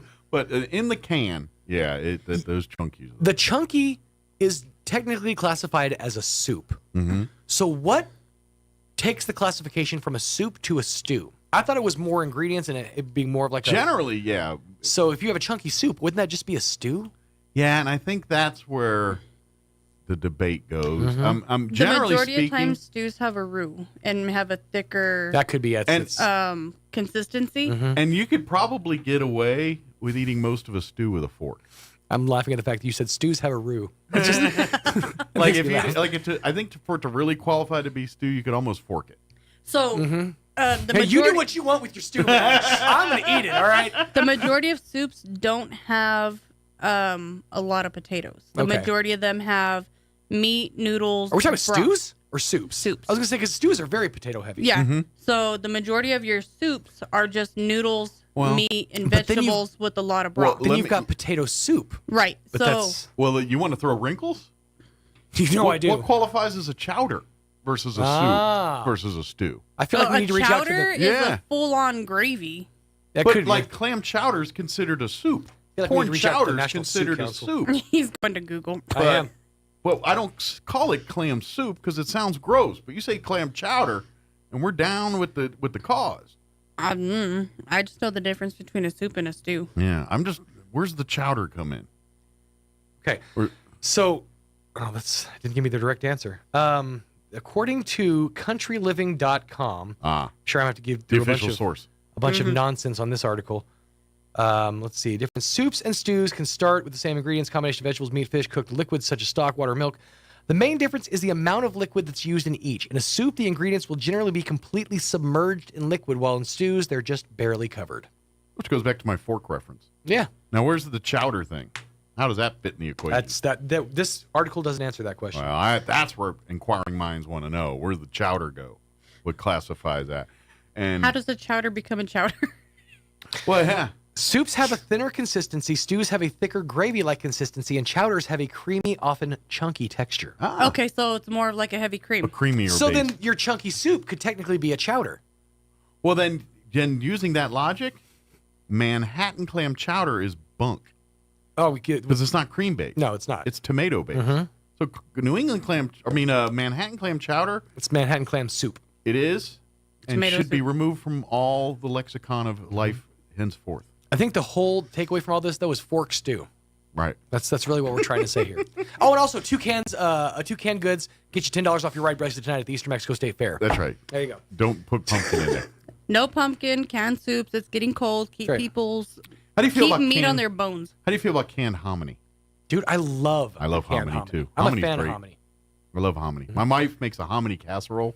It's really good. I can't tell you what somebody called hominy one time, but it always made me laugh. Yeah, and I think you'd like the hominy casserole because it's ground beef. It's ground beef, cheese, green chili, hominy, and Doritos. I mean, As that long as sounds there's very fantastic. little bit of hominies. Well, it's a hominy casserole, so no, it's I'm not a hominy fan. No, but it's like your cream of mushroom soups and your green chili and your cheese and It does sound Doritos, really good, though. hominy, and ground beef. That's it. It does sound good. Pretty good. Some people like to, add other things. But that's kind of the core. But anyway, so yes, bring a can of hominy. That's good. 2 cans. 2 cans. 2 cans. Like the 2 cans of hominy and 2 cans of chowder. like the mascot for Fruit Loops. 2 cans. 2 cans. All right, it is 9:14. In case you haven't guessed, Crystal Noble with the Roswell Humane Society. Oh, gonna that's join why us you're here. in just a bit here. And I'm just here to BS. Yeah, just hang out. you know. Our resident soup expert. She will be came here in to weigh in on the soup versus stew versus I'm the chowder new debacle. Gordon Ramsay. There you go. I'm not gonna go in your house and scream and yell at you. I'm just Right. gonna tell you, oh no. But same amount of obscenities. Well, Yeah. and she needs that because it's now new Gordon Ramsay TV show season. Oh, it is. Because of the writer's strike and the actor's strike and the fact that Gordon Ramsay literally has 87 TV shows and they're all reality based. So now they're like just debuting because they got no other regular shows and they're going to either show you Yellowstone over again or insert Gordon Ramsay show here, because like Fox is pretty much Gordon Ramsay. They should just change. Go watch the NFL on Gordon Ramsay, because that's what that station is now. Ramsay TV. Like Monday night it's Kitchen Nightmares, and Tuesday night it's Hell's Kitchen, and Wednesday night it's Master Chef, and Thursday night it's like, good Lord, I mean, what is the one where he does with the kids? Master Chef Junior. Yeah, that is the only one that I like him in. Because he's not like a total jerk. I like the way he is with the kids. You know, I like how he explains to them, and he's not just like a complete jerk. Yeah. But when I see him like with normal people, I'm sitting here thinking to myself, if you talk to me like that, your teeth would be so far down your throat. Well, and he's chilled out. Like if you watch Hell's Kitchen now, he's not. I mean, he still does his, but he's not nearly as bad. It's like he's not in that thing calling people stupid cows anymore. Yeah, like that. Like if you watch those early seasons, he's literally standing there, "You dumb cow, get out of here." Nowadays, he's using more like, "You silly sausage." Yeah, and so he doesn't necessarily do that, but he will be bluntly just like you think you walk in there peacocking, he's going to knock you down a peg. Gordon Ramsay and the military have both softened over the past 2 decades. But yeah, he isn't as nasty as he used to be. Right. I don't know. You come yelling at me in my place, I'm gonna knock your teeth down your throat. Here's the point about being a jerk that is the rewarding side. When you're a jerk, the moment you're nice, people are like extra over, like, I can't believe he's actually, you know what I mean? That is like true. if you watch every one of these and Gordon Ramsay, everyone's like, oh man. But then when they get to have dinner with him, he's the coolest guy we got to do. It's like when you're a real jerk and you're nice, people don't expect it. All of a sudden they take it over the top. The niceness is just salted on top. That's just flavor. Next thing you know, you're a philanthropist or something, you know, because you just were nice once at a dinner, because even though you're normally a jerk. My ingredients are made up of pig, bullheaded, stubborn, jerk, with a dash of nice salt. There you go. Exactly. Hey, that and a couple potatoes, you got yourself a stew. I do. Or chowder. You cream base it. And if I put less water. Manhattan, get your chowder out my face. All right, it is 9:17. I got good news for you. The weather. It's just beautiful. Next couple days. It is. Beautiful weather. So I'm going to shut up. Y'all simmer and percolate your stew, and we'll work on the weather here. I'm meteorologist Steve Hamilton with your Pecos Valley weather. High pressure over the Four Corners will be extending into our area, so things look pretty good through the upcoming weekend, and our temperatures will stay fairly comfortable. We're expecting low 80s for the afternoon high today, wind at about 10 to 15 miles an hour, and we get sunshine. Overnight will be clear, mid to upper 50s, and then right around the 80-degree mark for the high on Friday and sunny. Mid-70s and sunny Saturday, 80s Sunday. I'm meteorologist Steve Hamilton, and that's your latest forecast. Thank you, Steve. Currently 63 degrees here in Roswell. Humidity still up there, 70%. Winds are out of the north at 9 miles per hour. Sunny and 81 today. Winds will be out of the north, 5 to 10 miles per hour. Beautiful weather. Tonight, we're going to be in the 50s. Mostly clear. Overnight low of 55 degrees. East winds 5 to 10. Friday, just like today, sunny, high of 81. South winds instead of north winds, 5 to 10 miles per hour. Friday night, looking at partly cloudy skies, overnight low of 50. So light jackets, sweaters when you head out to rodeo and fair stuff tomorrow. No football games, so you got no excuse. Winds will be out of the southwest 5 to 10 on Friday night. Saturday, our high is 75. Sunny and 75. Winds will be out of the south 5 to 10 miles per, or 5 to 15 miles per hour. Saturday night, mostly clear, overnight low 52. And then we warm back up a little bit. Sunny and 84 on Saturday. And then Monday, Columbus Day, sunny and 87. And looks like we'll be floating in the upper 80s, near 90 for a good hunk of next week here. So, but Saturday, our high is 75. Ooh, probably a little warmer there. Wow, that's a big difference, those mountains. Wow. All right, well, cool. Well, sorry, you get to miss the cool day. I know, but I'm going to be having fun. Good. For the Humane Society, but I'm going to be having fun. Well, and it's still, 80s isn't bad. No, I'll take an 80 over 115 any day. Exactly. So, it's not as nice as 75, but it's all right. All right, it is 20 after 9. We're going to take a 4-minute break, and then we'll talk with Crystal Noble from I've been using I like a lot lately, and I don't know why. I don't know, just the way you said I. I've been hitting crowbar and I a lot lately, so. Oh, man. We'll be right back. It'll be all right. Don't go away. You've heard of a Four Seasons room, but have you heard of a Four Seasons window? Jennifer here from Trustmark Roofing and Windows. It might surprise you to learn many windows are built to handle only the cold or only the heat, but not both. In Southeast New Mexico, one or the other doesn't cut it. That's why Trustmark windows are built to handle our Four Seasons climate. The scorching summers, the bone-chilling winters, and everything in between. Special glass coating blocks extreme UV rays. A stout frame prevents warping from the extreme weather changes. And insulated glass is like putting your home in a giant styrofoam cooler in the winter and keeps cold out and warmth in. And in the summer, it keeps heat out and cool in. For our Four Seasons weather, get Four Seasons windows. Call today for your no-obligation spring window assessment. 575-755-7663 or visit TrustmarkRoofPros.com. Trustmark Roofing, we put people first. A night of music that'll bring you joy. Compassion presents We Are Messengers, Where the Joy Is tour. With special guest Cochran and Company. And Ben Fuller.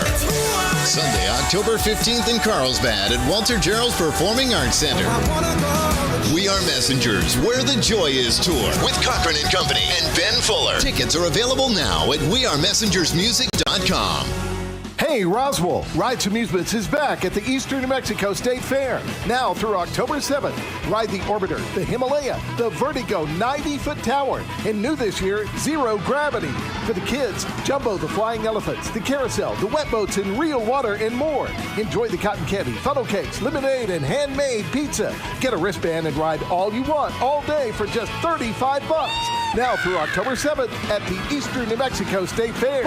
Listen up, golfers. Pecos Valley Production presents the first annual Dairy to Dank Golf Tournament, Saturday, October 14th at the Spring River Golf Course. This three-person scramble begins at 11 a.m. with a shotgun start at noon. It's only $450 per team, including food, drinks, and beer. A portion of the proceeds to benefit the Anita Salas Memorial Fund, supporting breast cancer awareness. Sponsorships are available. Contact Maria Sosa at 575-914-2732 for more information and to get signed up. The first annual Dairy to Dank Golf Tournament, Saturday, October 14th at the Spring River Golf Course in Roswell. Sponsored by Pecos Valley Production. Hitting the green since 2016. Asian Market brings the flavors of the East to Roswell. The market side has lots of new and different items, including new sauces and noodles to enhance your Asian dishes, plus new snacks and more. And the restaurant inside Asian Market has all Nook's favorites from 11 to 5, like wontons, egg drop, rice or noodle soup, crispy calamari, and the best barbecue fried rice in town. Dine in or call ahead for easy pickup. And find Asian Market on Facebook for updates on open times and specials. Hi, this is Nook. Come see me at Asian Market, 5702 South Main in Roswell. Call 575-840-5309. Let's face it, guys. We're living in times where the truth is becoming more suppressed and censorship is increasing at an alarming rate, especially on social media platforms. It's Clyde, and I want to tell you about a safe and secure digital playground we put together just for you. It's aftermath.media. You get access to thousands of Ground Zero archives and podcasts, along with our private social media groups with your basic membership starting at only $7 a month. Each subscription includes tech support, access to the RSS feeds, along with our own chat room and Telegram channel.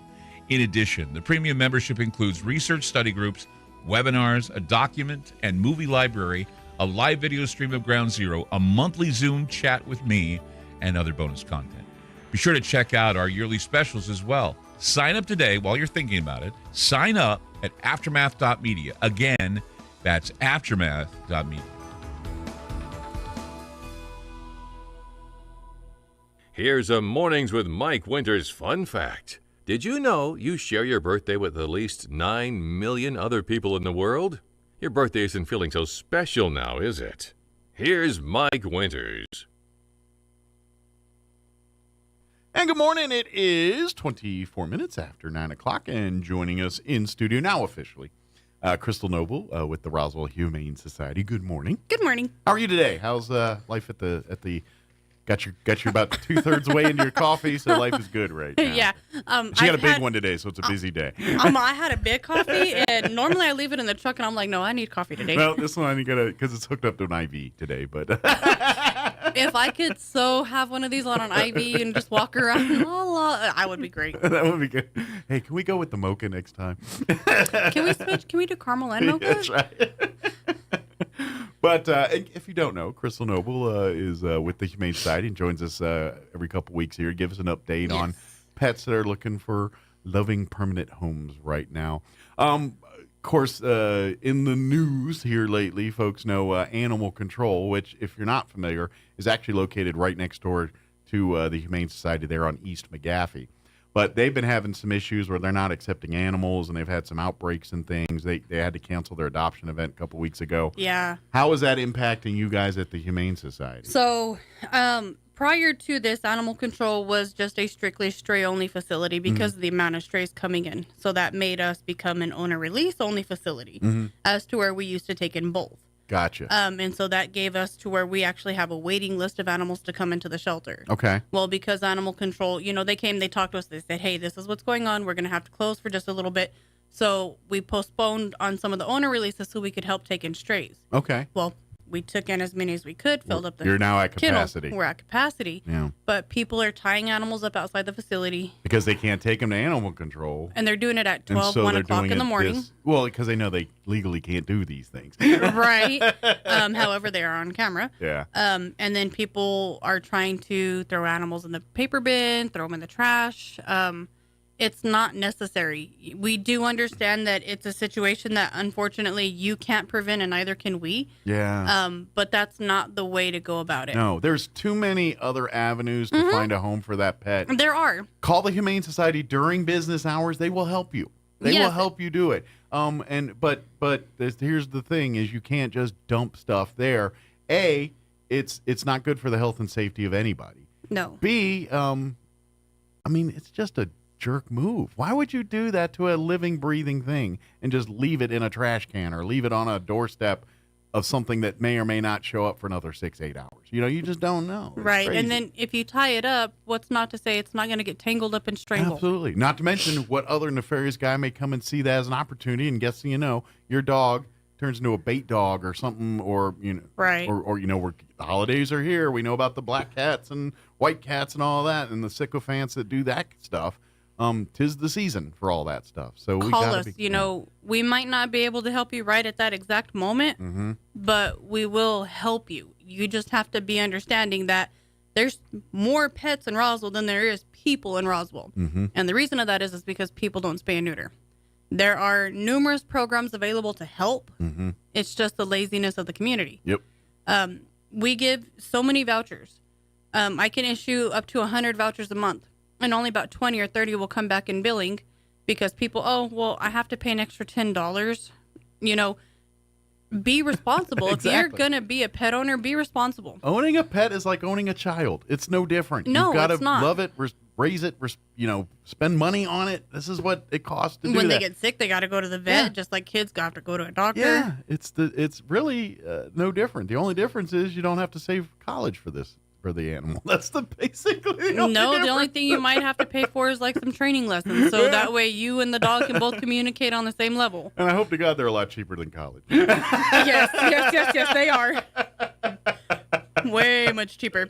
But at the same time, if you've come into a situation to where, life has thrown you a bag of lemons and you're not able to provide anymore, we understand, and we will do everything we can to help you, but you have to realize, you're not the only person in Roswell who is in the same situation or a different situation who's needing help too. Sure. And everywhere in New Mexico is inundated. Normally, when I do a transport to Albuquerque, it would be 15 to 20 dogs at a time that they would be able to take and help us So out. now they don't even have the space or I'm only able to take 5 once a month. Okay. Because they've got so many Have we owner saturated releases. their market now? Unfortunately, they are in the same situation as, people not being able to afford and take care of their pets. Sure. And they had 200 owner surrenders in a week. Wow. So they're hitting tough. They're hitting their own issues and stuff and can't help us out here, which means some of the avenues that you have to help alleviate these things are not available to you, which means that we need to step up and be more responsible. Like you're saying, this is why I got to be honest. Like when I grew up in Maryland, that we never had issues with people. You go to adopt a pet, and there was, it was just wasn't. It was automatic. You get spayed, you get neutered, you do your thing, and here it's way different that way. And and I don't understand it per se. It's way healthier for the pet. It's going to save you money because a healthier pet is less pet trips to the vet.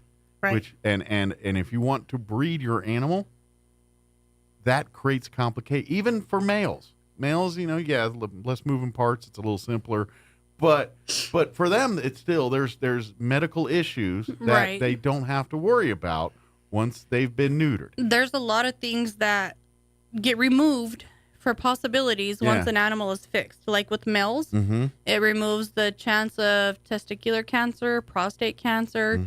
It also removes the chance of a lot of urinary tract infections and bladder infections. Plus, it changes some of those habits that male dogs do. That it does. Most like marking territory. I'm not saying it's 100%. No, but it does mitigate that because it does. It's because it's no different than humans. What happens when these dudes go find women and they start acting like fools? Dogs are the same way, except for it's a smell that's making them do it instead of a whatever. Women have a pheromone smell. I know, but it's always the guys that act like idiots. They have no sense of class with these things. They can't read a room. And females, when you have a female spayed, you reduce the chance of ovarian cancer or pyromatra, uterus issues. You remove the chance of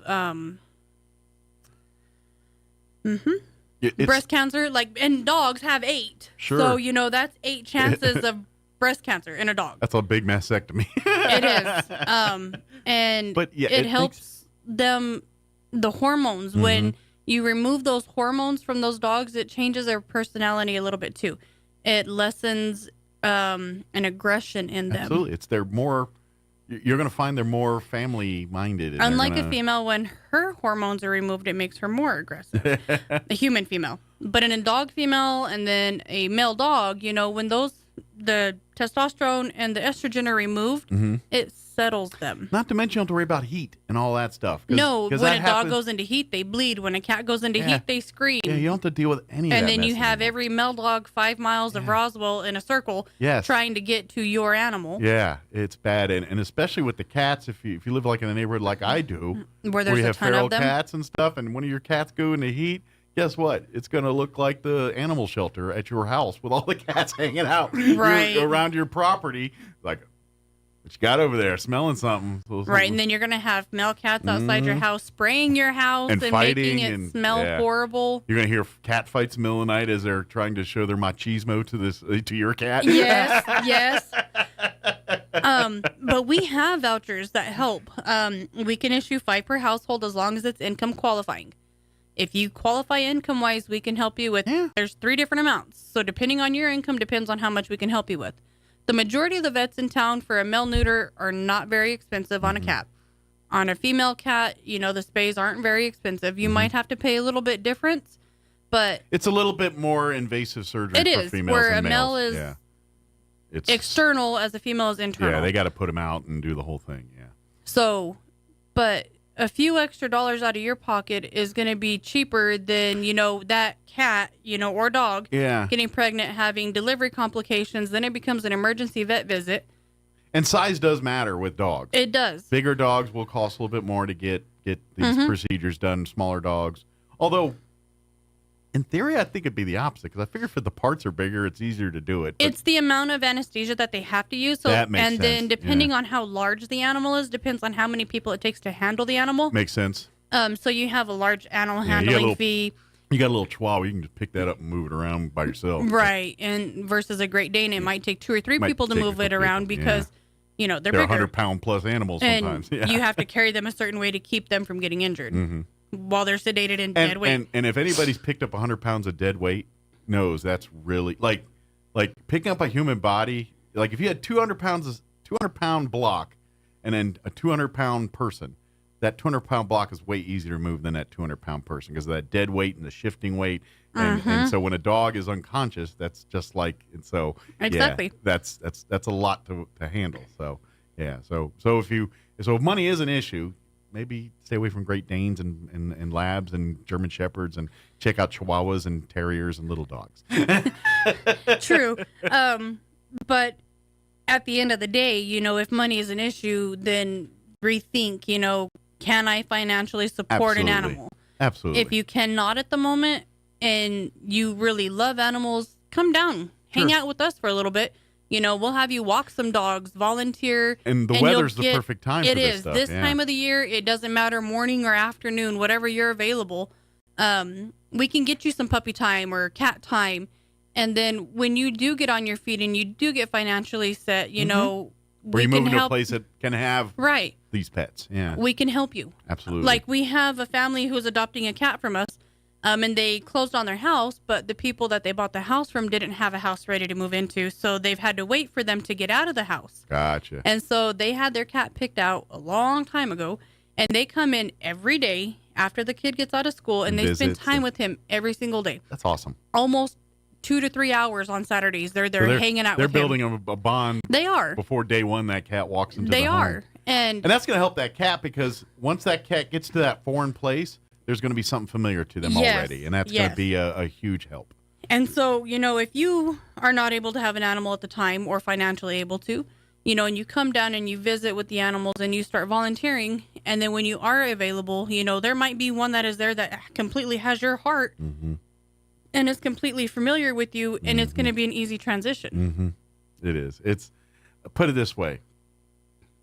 I would even argue, if you are just living in the world today and, you know, you have your bad day and you're just getting sick of things and get a little sour, go volunteer. Go over there, spend an afternoon or once a week. Go hang out with the dogs. Go hang out with the cats. Go walk them. Go play with them. Go do that stuff. And I guarantee you're going to find your own mental health gets a little bit better. It really does. Yeah.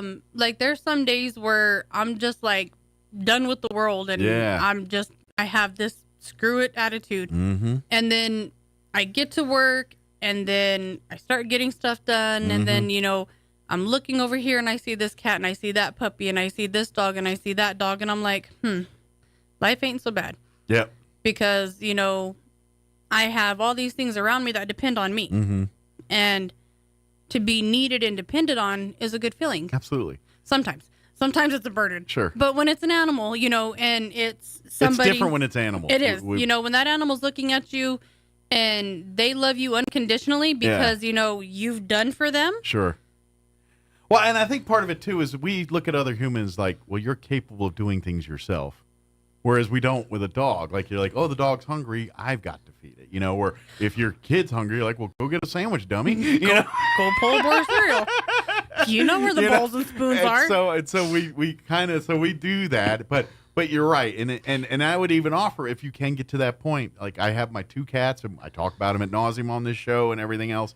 But I'm telling you, those days when I have the bad day and I'm mad at the world, I get home and hang out, and the cats, and my wife helps too, but the cats and everybody. Next thing you know, I'm like, oh yeah, you know, bad day's gone now, you know, because now I'm busy wondering why the cat is doing what it's doing or having fun here and or watching the cat do something goofy, staring at the ghost in the corner. And believe it or not, my cats act like dogs. I get home every day and they're greeting me at the door. They flop for their rub downs and everything. There is a whole routine I have every single time, and it doesn't matter the cat's mood either. They do it regardless.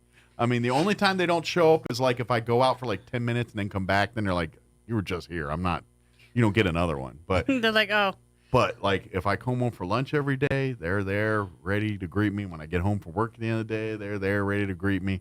If Kim and I are out for a couple hours or something, we come home, they're there ready to greet me. It's just... I used to have a cat that as soon as I would pull in the driveway, she would get on the kitchen table and start meowing. Yeah.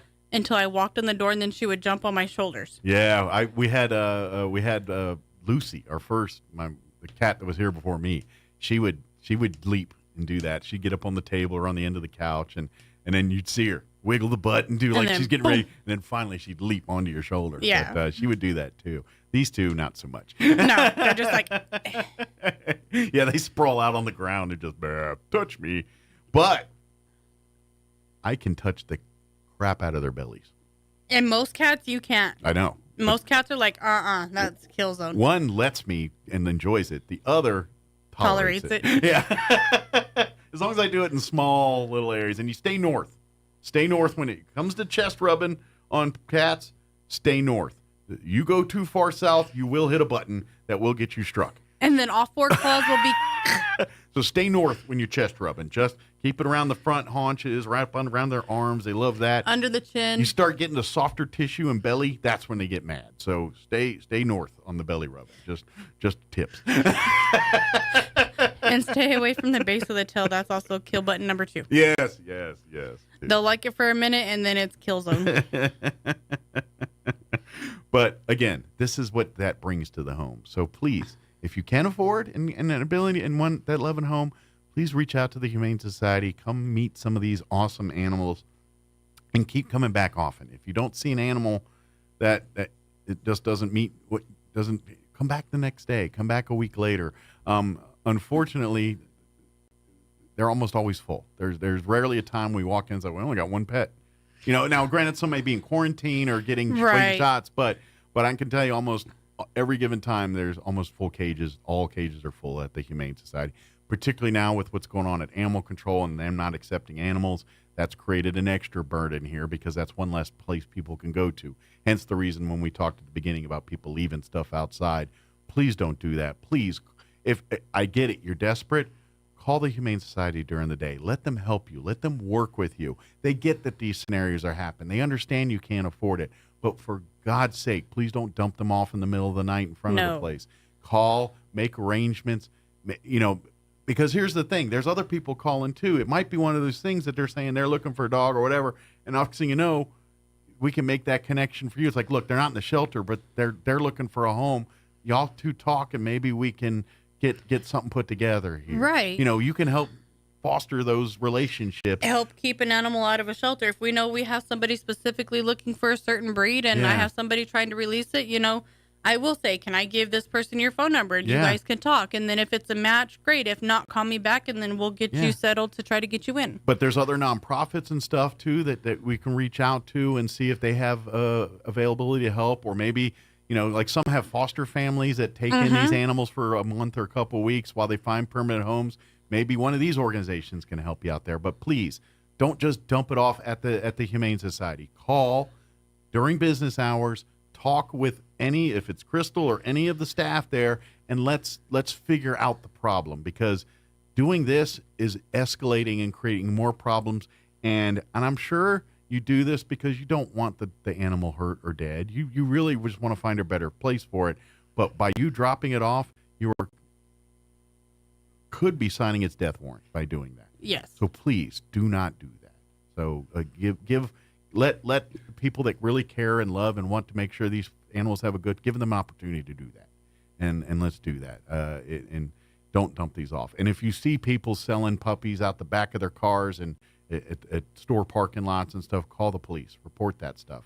That is part of this problem too. It is. Call animal control. Call the police, because they need to not be doing that. Absolutely. This is the kind of stuff. This is the steps we as a community need to take to get this under control, to get it to where, sure, we have a Humane Society and animal control because, yes, pets get out, pets do things. That's what happens. But you know what? We don't have to have a full shelter where we have to worry about, finding spaces for these dogs and cats. If we just use a modicum of responsibility, take care of your own, clean up your own backyard, get your pet spayed, neutered, get them chipped. It is a city ordinance here in Roswell. Yes. If you live in the city of Roswell, city limits, or if you adopt from a shelter in the city limits, that dog will be, or cat will be chipped, microchipped there. It's just, even if you live in the county. Yes, because you're adopting from a shelter within city limits that has to abide by city ordinances. Absolutely. So please understand that and get it done. It's for your benefit too. It really is, because, if an animal comes in as a stray, we scan it, it's got a microchip, we get a hold of the microchip company, they get a hold of you, and then hey, my dog got out and I wasn't aware of it, and it's at the shelter. Absolutely. You come down, you get your pet, it goes back home, and it never is an intake into the facility. Yeah. Because we try to get them back home as fast as possible. Sure. Back to normal here. We don't, right. Because once you process, then you're exposing to other dogs, other things, and it creates another wrinkle. Right. Because your dog may be clean, but then we put it in quarantine, and it may end up getting something from some of the other pets in quarantine. It's just, it creates a wrinkle we don't need to. So yeah, if we can solve this without a dog even coming into the facility, that's a good thing. So please reach out. If you're having issues, needing to get rid of a pet, call, shoot a message on Facebook, raise the alarm and tell people, let them help you. Right. Don't just drop it off in the middle of the night. Like if you feel creepy about it, you should, because it's not right. If you are doing this and you're like, this don't feel right, you're right, because it's not right. Stop doing it. This is your human instinct telling you do better. Do better. Be a civil or a decent human being. Yeah. I am still hiring. All right. It's a full-time position. It is basically the front-end person who is receptionist / kennel worker. So customer service / pet loving skills are the two biggies. So I here. need somebody who's able to work 40 hours a week, who's capable of lifting 50 pounds. Okay. Computer skills, good with animals, some animal skills, because they will be helping vaccinate, do medications. Yeah. You got to be comfortable picking up dogs and cats and moving around and dealing with when they have their little attitudes, and you got to do their adjustments. Or by the way, when they're being stubborn and you get to play mommy here. They don't want to walk, and you got to pick them up and carry them. Yeah, that's the stuff you got. Right. So if you are interested, take a resume or a cover letter down to the Humane Society during business hours. We do have a really short application. It's paper. It's not online. Okay. We're not high tech. All right. And then we'll just have you fill out the application, which is literally just a few questions. Good deal. And then see if we can get somebody. I guarantee you're probably, you're going to probably come home smelly working because you've been hanging around dogs and hair all day. I take a change of clothes to work and have a change of clothes at work just in case, because it's a crap lot. happens. Yeah, it does, literally. But that's the cool, you're going to go home like happy and rewarding every day. And sure, there's going to be the days where something's pulling at your heartstrings and everything else, but there's also going to be the days that a sick dog comes through and you see it on the other side. You see it back and healthy and happy, and then you find the loving home for it. And those are the days you come home saying it was a good day. Right. You know what I mean? So if you want that job that you really do feel like you're making a difference, this, believe it or not, is really one of them. You're making families happy. You're finding homes for dogs, and for you also just make people mad. Well, and that's just it. You're going to have to be good with the customer service, because you're going to catch people. It's no different. When you get people that want something, and then when you tell them they can't have it, they're going to act. Some people act like they do when they were 4. That's what people do. And you find it more so in the world today. So you got to treat people like they act when they act like they're 4. But you kind of, so you have to be able to navigate that a little bit, be able to keep the level head, even when the customer's being irrational as hell in front of you. And you just got to be like, I'm sorry, this is the policy, this is what it is.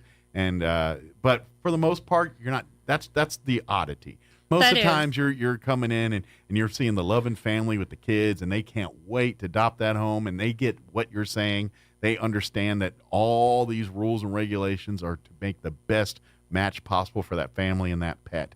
And most get it. 99% get it. It's those 1% that have ulterior motives that you got to deal with. One bad apple. Speaking of bad apples, bombing for apples. Yes. The thrift store has a ton of Halloween stuff. Tis the season. If you're buying a brand new Halloween costume, you're a half fool. of the costumes that they have are in packages, brand new. Yeah, if you're going to a big box store and doing it, if you want to buy a brand new costume, go to the thrift store. Like, they're either brand new or probably worn once. Yeah. And they're about probably a third of the price of what you would buy them brand new. They have a ton of Halloween decor. Yeah, if you live to decorate, cut your decoration budget in half by going to the thrift store. I would like to say that I have been a big part in the recent weather changes. All right. Because I never decorate my house. I'm an anti-decorator. And you did this time? I did. So you brought, I'm going to say, between you and the fair. I was trying to bring snow, but I got rain and cooler weather. So I decorated in my kitchen all autumn style. Not like Halloween or anything like that, but all autumn style. But very, very the oranges and browns of the fall. Yes. And then I even ventured out into my front room. So I'd like to say that was partially, me doing something that I never do. All right. And everything that I have decorating in my house was purchased from the thrift store. And and here's the cool thing about it. When you go and you spend half the money you were going to spend on this stuff at the thrift store, every dime of that goes back to these animals. It goes back to paying for the vet bills, the cleaning supplies, the lights, the new hot water heater the new hot water heater, the bleach and Pine Sol and all the cleaning products that are needed to to keep everybody safe and healthy. That's what. So when you go and buy your Halloween costume, or if you're a young person and you just got your first professional job, and now all of a sudden you got to spend a bunch of money on suits and dresses, don't go to a new store. Go to the thrift store. They have a ton of it. Just as nice, brand new suits and dresses. Instead of paying $1,000, you probably paid $50 to $100. Yep. That's the difference. If you are a blanket hoarder, like I am, and we're getting into blanket season. It is. They have a ton of blankets. Good deal. A ton of blankets and warm fuzzy blankets, big frumpy blankets. I think like the throw ones that you put on your couches and stuff. They have a lot of those too. Those are probably the most popular blankets ever because everyone wants to have at least a half dozen of those just kind of laying around handy in case you have company and want blankets and stuff. So. If you have a full-size bed and you are looking for a new frame, they have a full-size bed frame with box spring. It does not have the mattress, but it does have the box spring and the frame, and it is completed. It's put together. They did not take it apart, so you can see it as it is. So, but you do need a mattress. But you do need a mattress for it. So if you're just needing a new frame or box spring and frame, they got one. Good deal. You know those plastic shower kits that you put in your shower? Little caddy deal that you hang in? No. Like the actual shower kit. Like you mold up against the wall and you redo your shower? Not the ones you hang on the deal or whatever. No, like a remodel for your shower. Okay. They have a complete like the bath fitter over it? Yeah, they have one of those. Okay. If you want to be cool like Gordon Ramsay and have one of those. Who doesn't? One of those really cool pot hanging racks. Okay. It's made from cast iron. Okay. It is heavy, so you have to make sure your ceiling can support it. So it's when you hang like over the stove or something. It's the big circle one. Yeah. And then you can hang your pots and pans from it. Yeah. It's really cool. I would love to have cast iron. it. So it's probably the black if you like the black decor if with it. I felt my ceiling could support it, it would be at home. But I don't feel it could. But I love those because they could fit in like your country style or elegant style. It could go either way. Right. With those. It really can because it's not decor specific. Yeah. You know, it's neutral. And it's because it's wrought iron, so the matte side will fit with the country, but matte is also very popular in more modern, sleek, stylish, modern stuff too. So it will easily fit either way. If you're a new homeowner and you have an echo in your house, we have a lot of wall painting. All right. A ton of wall decor. So if you need something to pin up on your walls so you can reduce an echo. So it doesn't feel like you're living in an empty house anymore. If you're new into a house and have no cooking ware, they have a ton of pots and pans. Please come. If you're trying to set up a household. Bakingware, silverware, utensils, they basically can complete your entire kitchen from cups, bowls, plates, spoons, knives, forks, cooking, baking. They've got a Dutch oven over there. Oh, wow. So people need to just go that and squirrel away to have because you can always use a Dutch oven for something. I spent way too much money on mine. Way too much money. If you are like getting out on your own for the first time, like you're leaving under your parents' roof and you're kind of starting on your own for the first time, nest. Please go to the thrift stores. Come. These, and when you're done at the Humane Society thrift store, go visit the other ones. Yeah, all of them. 3 of them right down the street from us. We're all within a little group of each other. And you're all helping nonprofits. We got the Assurance Home. Yeah. There's us. There's the Homeless Coalition, and then there's Goodwill. Yeah, and Refuge is right around farther north a little bit there. But they're all like right around. And here's the thing. Every one of these are great organizations. You're helping nonprofits. You go and buying dirt cheap items, and all of that money goes back to the programs. Like we said, with the Humane Society, it's for the animals and things. But they even have an elliptical there. That's great. So if you want to, and you know how much those are. Yeah. And you don't, so you're kind of paying the gym membership or whatever, because I know how that, I've seen all the TikTok videos of people at the gym nowadays. And I'm like, there's no way I'm going to the gym. It's either a studio session for some idiot trying to do their TikTok thing, right, or just some clown that has no idea how to use the stuff. So go get your elliptical, be at house, you don't have to deal with that nonsense. Right. Make all the TikTok videos you want. And if, you're just, on hard times and you need some new clothes this Saturday, all clothes are going to be half off. All right. Except Halloween clothing. Gotcha. But all clothes, hanging baskets will all be half off. So if you want to spend even less on the already super cheap clothing, right, that's really 10 times cheaper than it was brand new, Saturday you're going to save a few extra coins here. So right. Good deal. So it might be $3. It's going to be $1.50. So let me ask, And I don't know if COVID, sometimes you used to do bake sales with these things. Did COVID get rid of all that? Or? So we haven't done a bake sale in a while. Okay. I think we're going to be doing one when we do the Christmas for the Pets. Okay. I was just checking because I know some people are like, I don't really want to dress, but I'll take some cookies. I'll take some brownies.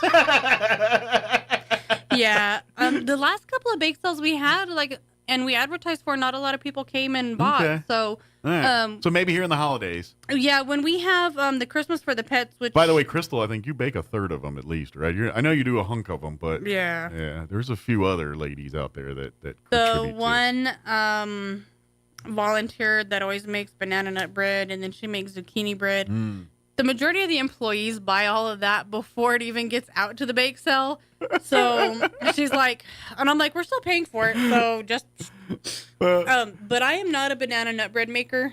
And it's not that I can't. I like it when somebody else makes it. Yeah. Yeah. It just tastes so much better. But I enjoy baking. Yeah. But see, my wife will make it because she loves banana bread, but not nuts.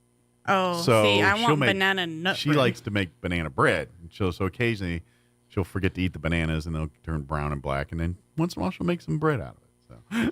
Yeah, I like banana nut bread. And she's the one eating the bananas because I don't. We already had this discussion about me and fruit. So Yeah, and see, I'm not a banana person normally, but you put it in some bread and put some sugar and some nuts with it, and I'm all about it. And I do enjoy the banana bread. And to be honest, you just cut a slice and butter it, and I'm good to go. Oh, I don't even need butter. You just cut it and give it to me. Well, I like the butter. I'll eat it, but I do like the butter on it. It's better with the butter. Everything's better with butter. Come on. I can't believe it's not butter. But I like it without. There will more than likely be a bake sale in November. Okay. I'm just so asking for a friend. But as I come at the end of the month, I will have the date for the Christmas for the Pets. Okay. So I will have that date. But in the meanwhile, come out this weekend. Come out today, but this Saturday for the sale and everything. You need an elliptical, you need a bed frame, you need some household items. Come down. We got it. And don't forget, oh, dang, it's already almost 10 o'clock. Don't forget Wednesday's new stuff day. So on Wednesdays, if you want to see the new stuff, they and Thursdays is senior days, 20% off your entire purchase. Absolutely.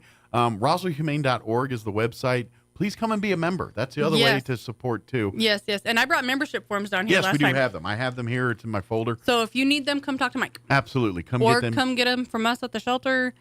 Go online. There's multiple ways to do it. While you're visiting the pets, come grab one. Yeah. And then don't forget, if you have any questions, anything, don't hesitate to call RoswellHumane.org.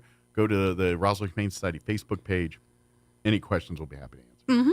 Good deal. Or you want to call the kennels at 622-8950. If you have questions for the thrift store, it's 623-9210. Yeah, come out and support our animals. Come have fun. Come out to the thrift store and save a bunch of money and help out our animals. Yes. Good deal. Well, thank you, Crystal. Thank you. All right, 9:58. I got to work in a couple ads before Clay and Buck here. So quick break before we go. Don't go away. If you or someone you love is dealing with addiction, it's time to stop suffering and start Celebrating Recovery. Celebrate Recovery is a program designed to guide you step by step through the process of breaking free from your hurts, habits, and hang-ups and find hope and strength in recovery. A new cycle of step studies begins Monday, October 9th from 6 to 8 p.m. at Grace Community Church, 935 West Mescalero Road in Roswell. If you want more information, call 575-623-5438 or come by Celebrate Recovery at Grace Community Church, 935 West Mescalero Road, every Friday night beginning at 5. Rosa, have you decided where you're going to college yet? There's so many choices. I'm still not sure. Well, I've decided to attend the University of New Mexico. It's the only Research One university in the state. It's the flagship, and their academic programs are among the best in the nation. The University of New Mexico? Can I still apply? Of course. UNM is New Mexico's best university, and residents of New Mexico get preference in admission. Apply now, and we'll attend UNM together. The University of New Mexico, New Mexico's University of Opportunity. Apply today at unm.edu. It's time for the Eastern New Mexico State Fair, October 2nd through the 7th at the Eastern New Mexico State Fairgrounds in Roswell. Join KSVPTV.com for wall-to-wall coverage of the livestock events at this year's fair, from meat goats to dairy heifers and everything in between. KSVPTV.com is your home for livestock shows and sale coverage at this year's Eastern New Mexico State Fair. For a complete listing and schedule of the shows, log on to enmsf.com. And for live and on-demand coverage of the livestock shows and sale, head for KSVPTV.com. Are you looking for a way to serve your community? Look no further than New Mexico Army National Guard. Whether it's disaster relief or defending our freedoms, the the New Mexico Army National Guard is always ready to serve. Gain valuable skills, receive world-class training, and be a part of a team that makes a difference. Step up and become the best version of yourself. To join the New Mexico Army National Guard, call us at 1-800-GO-GUARD. That's 1-800-GO-GUARD. Innovation, service, integrity, and knowledge. As McCarthy did, we still need to secure 217 votes, a simple majority of the House, to be elected leader. Correspondent Edwin Mora.